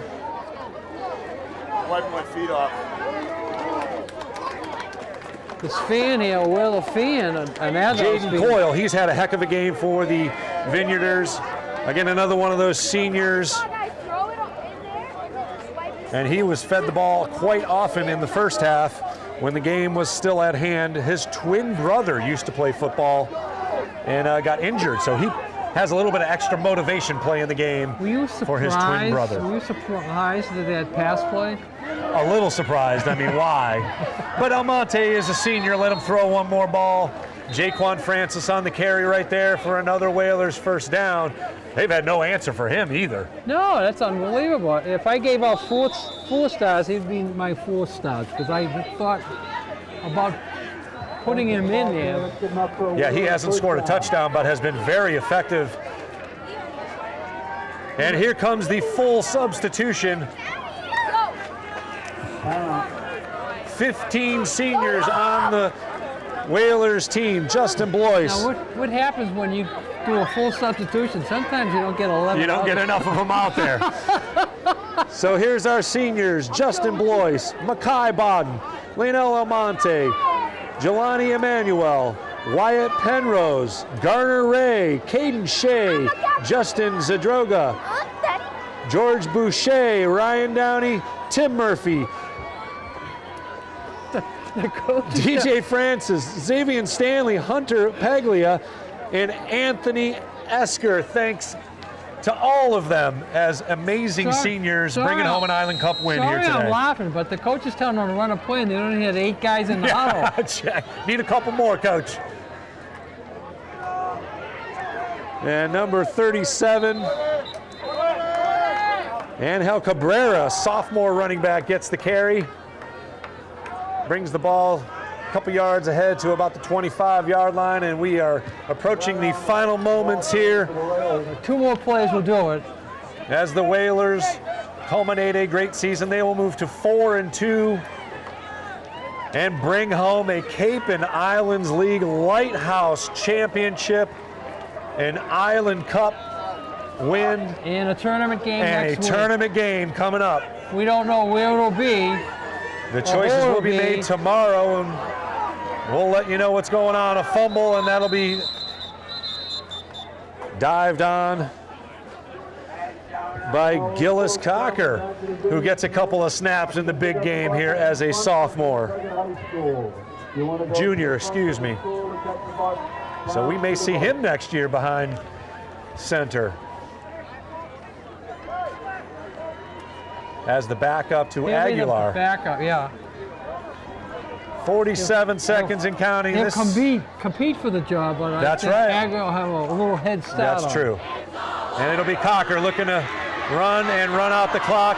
He blasts ahead and takes on a Vineyard defender and gets the ball to about the 25-yard line, and that should do it.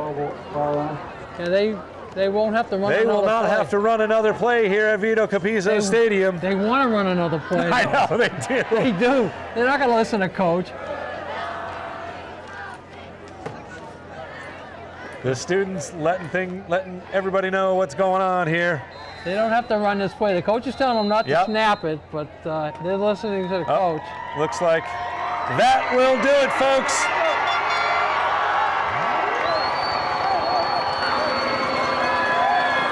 A huge congratulations to the Nantucket Whalers as they are crowned Cape and Islands Lighthouse champions for 2021. The Island Cup stays right where it should, right here on Nantucket. Final score from Vito Capizzo Stadium, 27, Nantucket Whalers 27, the Vineyarders 7. Again, congratulations goes out to the entire athletic department, all the players and coaches and families of these incredible student athletes, and of course, all of you Whalers fans out there, champions. It's time for Travis to spend some of that hard-earned money and get us another banner up on the board. Fantastic stuff from Vito Capizzo Stadium today.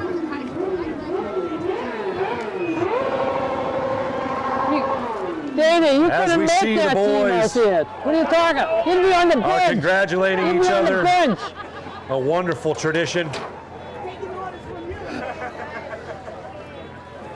And stay tuned as we give you some post-game report. Some of the alumni going up.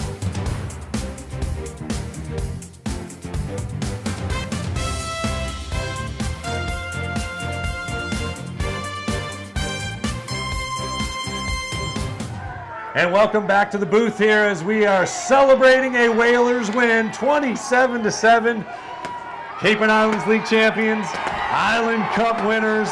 Man, that is something special as the celebration is on the field here. Our post-game show is presented by another Martha's Vineyard business, the Harbor View Hotel in historic Edgartown, celebrating 130 years of hospitality on Martha's Vineyard.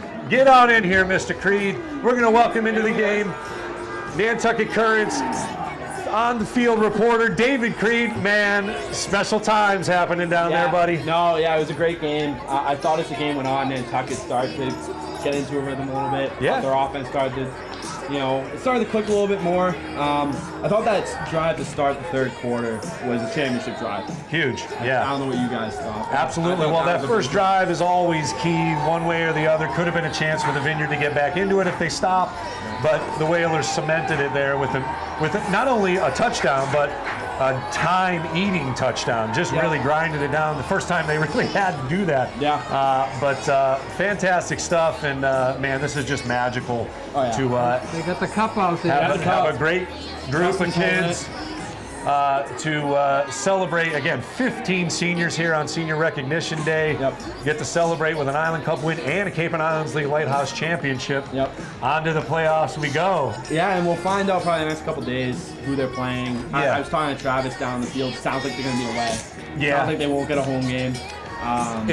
if standings are as they are today, it looks like we're going to go out to the west of Boston and take a long boat ride and a long car ride to get to what's going on there. But man, it is fun for right now. We'll worry about the playoffs in a couple of days. I think Monday is when they'll actually do the pickings and final standings, because I know there were a couple of games today. This was not the only one that had to got moved. That was moved to the Sunday because of course, crazy weather throughout the whole week. But now, how are things down there? It looked like a little chippy at the end. It was getting chippy when I came up here to kind of be prepared to come on with you guys. That's when it really seemed to get chippy. Yeah, but it was chippy all game. Right. But you could feel the energy from both sides. Did you notice what happened to Justin? Because he didn't play in the last couple series. It sounds like it's a hip issue, but I'm not entirely sure. Okay. That's what it sounded like Travis and Marty was telling me. Okay. Hip issue, but it looked like he was just celebrating with the cup. So That's right. If you're celebrating with the cup, you got to be ready for next week. That's the rule, right? The adrenaline's pumping. Well, all the things you're talking about, the championship, the league, it boils down to one thing. We beat the Vineyard in football. That's the most important thing of the day that Nantucket likes to do. That is true. We talked about that. If you only get one win, as long as it's against the Vineyard, it's a successful season. I want to go back to that drive I mentioned to start the third quarter, though, because on that drive, Carlos, I think he's had his two best games of his young varsity career. The one in Sandwich and the one today. Oh, yeah. He converted 2 4th downs in that drive. Yep. Then Justin on a 2nd and 21, Carlos, well set up screen pass, they convert. Yep. They don't convert those at the beginning of the year. This team's grown as the year's gone on, and these past 2 games, you've seen that. Peaking at the right time, I think they call it. And I was able to talk to Carlos after one of the practices, and he really gives credit to Justin Blois and Makai Bodden taking him aside and say, hey, this is how things are. This is the timing of things. And really, he has matured on the field well beyond his sophomore years. Absolutely. Yeah, no, I think the future is bright with him under center.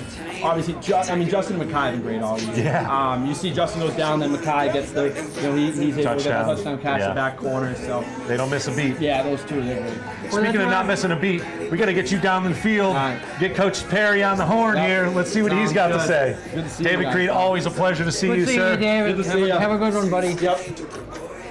So we're going to let David get in place, and you and I get to choose our most valuable player. Well, I gave you my 3. You gave you 3 names. You could pick one out of those 3. So you gave me Makai Bodden. Makai Bodden. Carlos Aguilar. No, I didn't give you Makai. No Aguilar. No Bodden. No Bodden. Caden Shea. Caden Shea, Aguilar, and Justin. And those Justin Blois. Bodden's in the mix, though. He did catch a touchdown pass. DJ Francis is in the mix, so now you got 5 names. Oh boy, you're putting the pressure on me here, Dick. I'm okay with that though, because this is the easiest and most fun decision I get to make all day. My most valuable player, the NCTV 18 most valuable player, is going to be number one in all of our hearts, and he was the one carrying the cup out there. Justin Blois gets the most valuable player. Scored twice, had 2 extra points. Maybe dealing with a little hip issue, but he is our most valuable player and has been the MVP all year, really. He could win the whole thing every year. His second touchdown today was one of the prettiest plays I've seen. Kudos to the Nantucket coaching staff, Team $7. They have a screen set up that way where you throw into a guy moving across the middle of the field. Everybody's standing there. He comes across the middle of the field. Once he caught that pass, we knew it was a touchdown. There's still, 47 yards away? But we knew it was a touchdown because everybody's looking the other way, going the other way. Fight in. And there's Joe Perry. Wired up down there, excited. All right, looks like we're getting close to getting David Creed set up. But in the meantime, again, we'll kind of speculate as to who the Whalers and where they will be going. We talked to Mr. Morey, who was fantastic to come and join us here today. Obviously, he brings some booth experience as well as, obviously, 13 years as the athletic director and many, many years of Whaler sports. He said we would be going to just west of Boston, which would be a heck of a run. Well, you know who else is still in that mix? Mashpee could move up to 7 or 6. Oh, I'll tell you what, these boys would love to play Mashpee again. We could have the rematch with Mashpee, yes. So let's go to that game for a minute. I know we didn't travel over for that, but I did listen to the game and talk to some folks afterwards. It was a great game, 8-6 heading into the fourth quarter.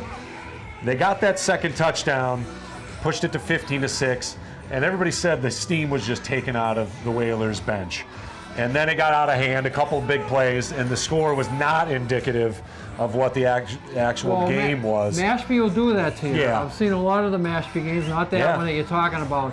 But once Mashpee gets you down, they can really rub it in. And 4 years ago, over at Mashpee, Nantucket won the game. Yeah. And that was a great victory there. But no, Mashpee rematch would be something. Absolutely. Well, it looks like we are ready for on-the-field interview with Coach Joe Perry. And congratulations to him and his entire staff. David Creed on the field on NCTV 18's postgame show. So I'm here with head coach Joe Perry out there.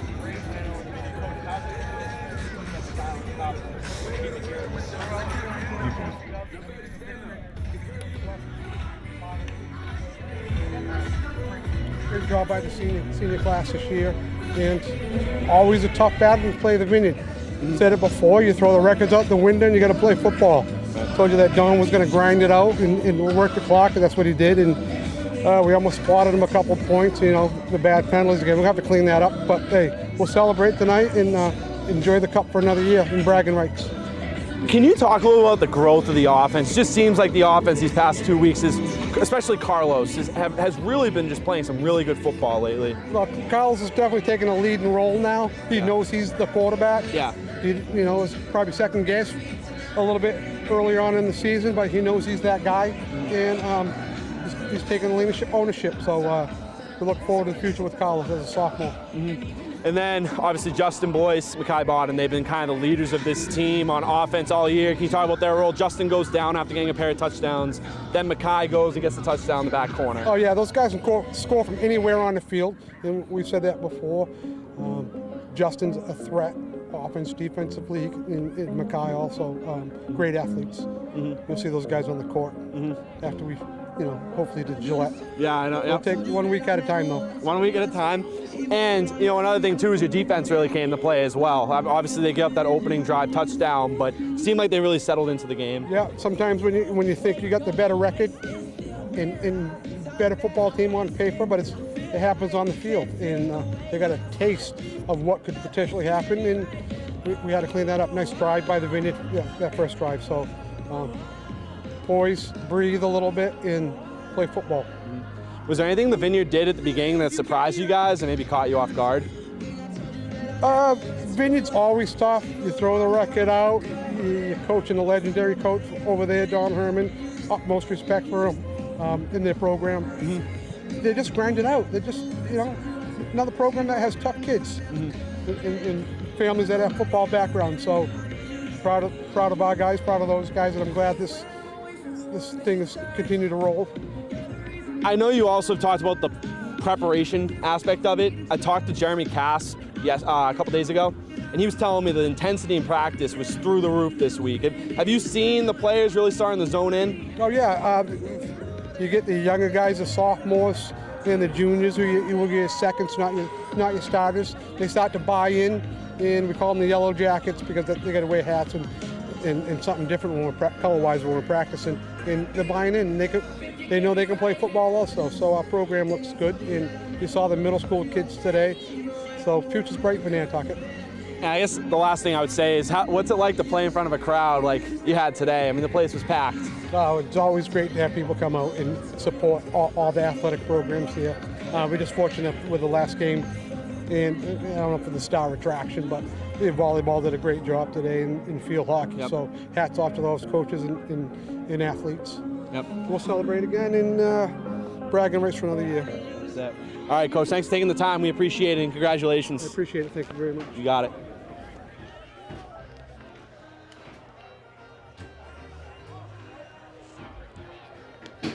Well, thanks very much, David Creed, and of course, Coach Joe Perry. Congratulations. He's off to celebrate with the students as the Whalers come up with a huge 27-7 win over the Martha's Vineyard Vineyarders, winning the Island Cup, bringing home a Cape and Islands League Lighthouse Championship. unbelievable. I am super proud to just be a part of the broadcast crew here that brought home a Whalers championship. And once again, thank you for joining us for live presentation of Whalers football. And this NCTV broadcast of Whalers football, of course, is made possible by our sponsors this season. Your continued support benefits our island student athletes, makes this game accessible to Whalers fans no matter where they are. Now, if you are interested in the opportunity to sponsor the only televised coverage of Whalers sports, please email Rachel at nctv18.org. As we look forward to covering every season of Whalers sports, it takes the support of you, our viewers, business owners, and generous donors to make that happen. The celebration continues here at Vito Capizzo Stadium, and it puts a pretty bow on what has been an incredible football season. Got to take a second and thank former athletic director and softball coach Chris Morey once again for paying us a visit in the booth today.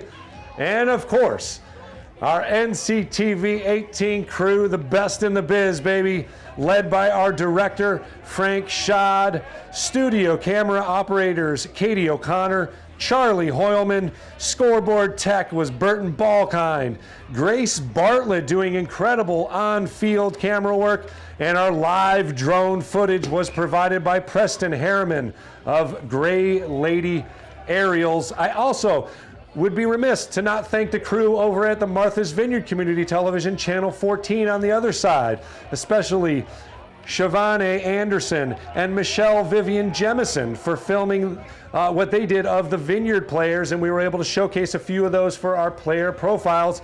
And also thank you to Merrill Mason and Brandon Falconer for the homecoming slides. Just an incredible day here for Nantucket Whalers sports, Nantucket High School, and we hope you enjoyed our presentation of the 41st annual Island Cup. I do have to sneak in one more thank you to Marty and Sue Oliveri for their incredible internet service that they were generous enough to help us with. The re-airing of this game will happen all week next week, starting Monday afternoon at 3:30, and then again at 7 p.m. on Tuesday. So for those of you that are hanging out on Main Street enjoying your Halloween, don't worry, we've got this rebroadcasted all week long right here on NCTV 18. Tune in, make sure you look in your inbox for the newsletter for the rest of the week's schedule for the rebroadcasting of the 41st Annual Island Cup. I'm Chris Morris. For the legend Dick Herman and the entire NCTV 18 crew, thank you very much for joining us on what has been a historic day in Whalers football. Your Nantucket Whalers are the 2021 Cape and Islands League champions. They are the Island Cup winners. Final score from Vito Capizzo Stadium. The Whalers 27, the Vineyarders 7. Enjoy the weekend, Whalers fans.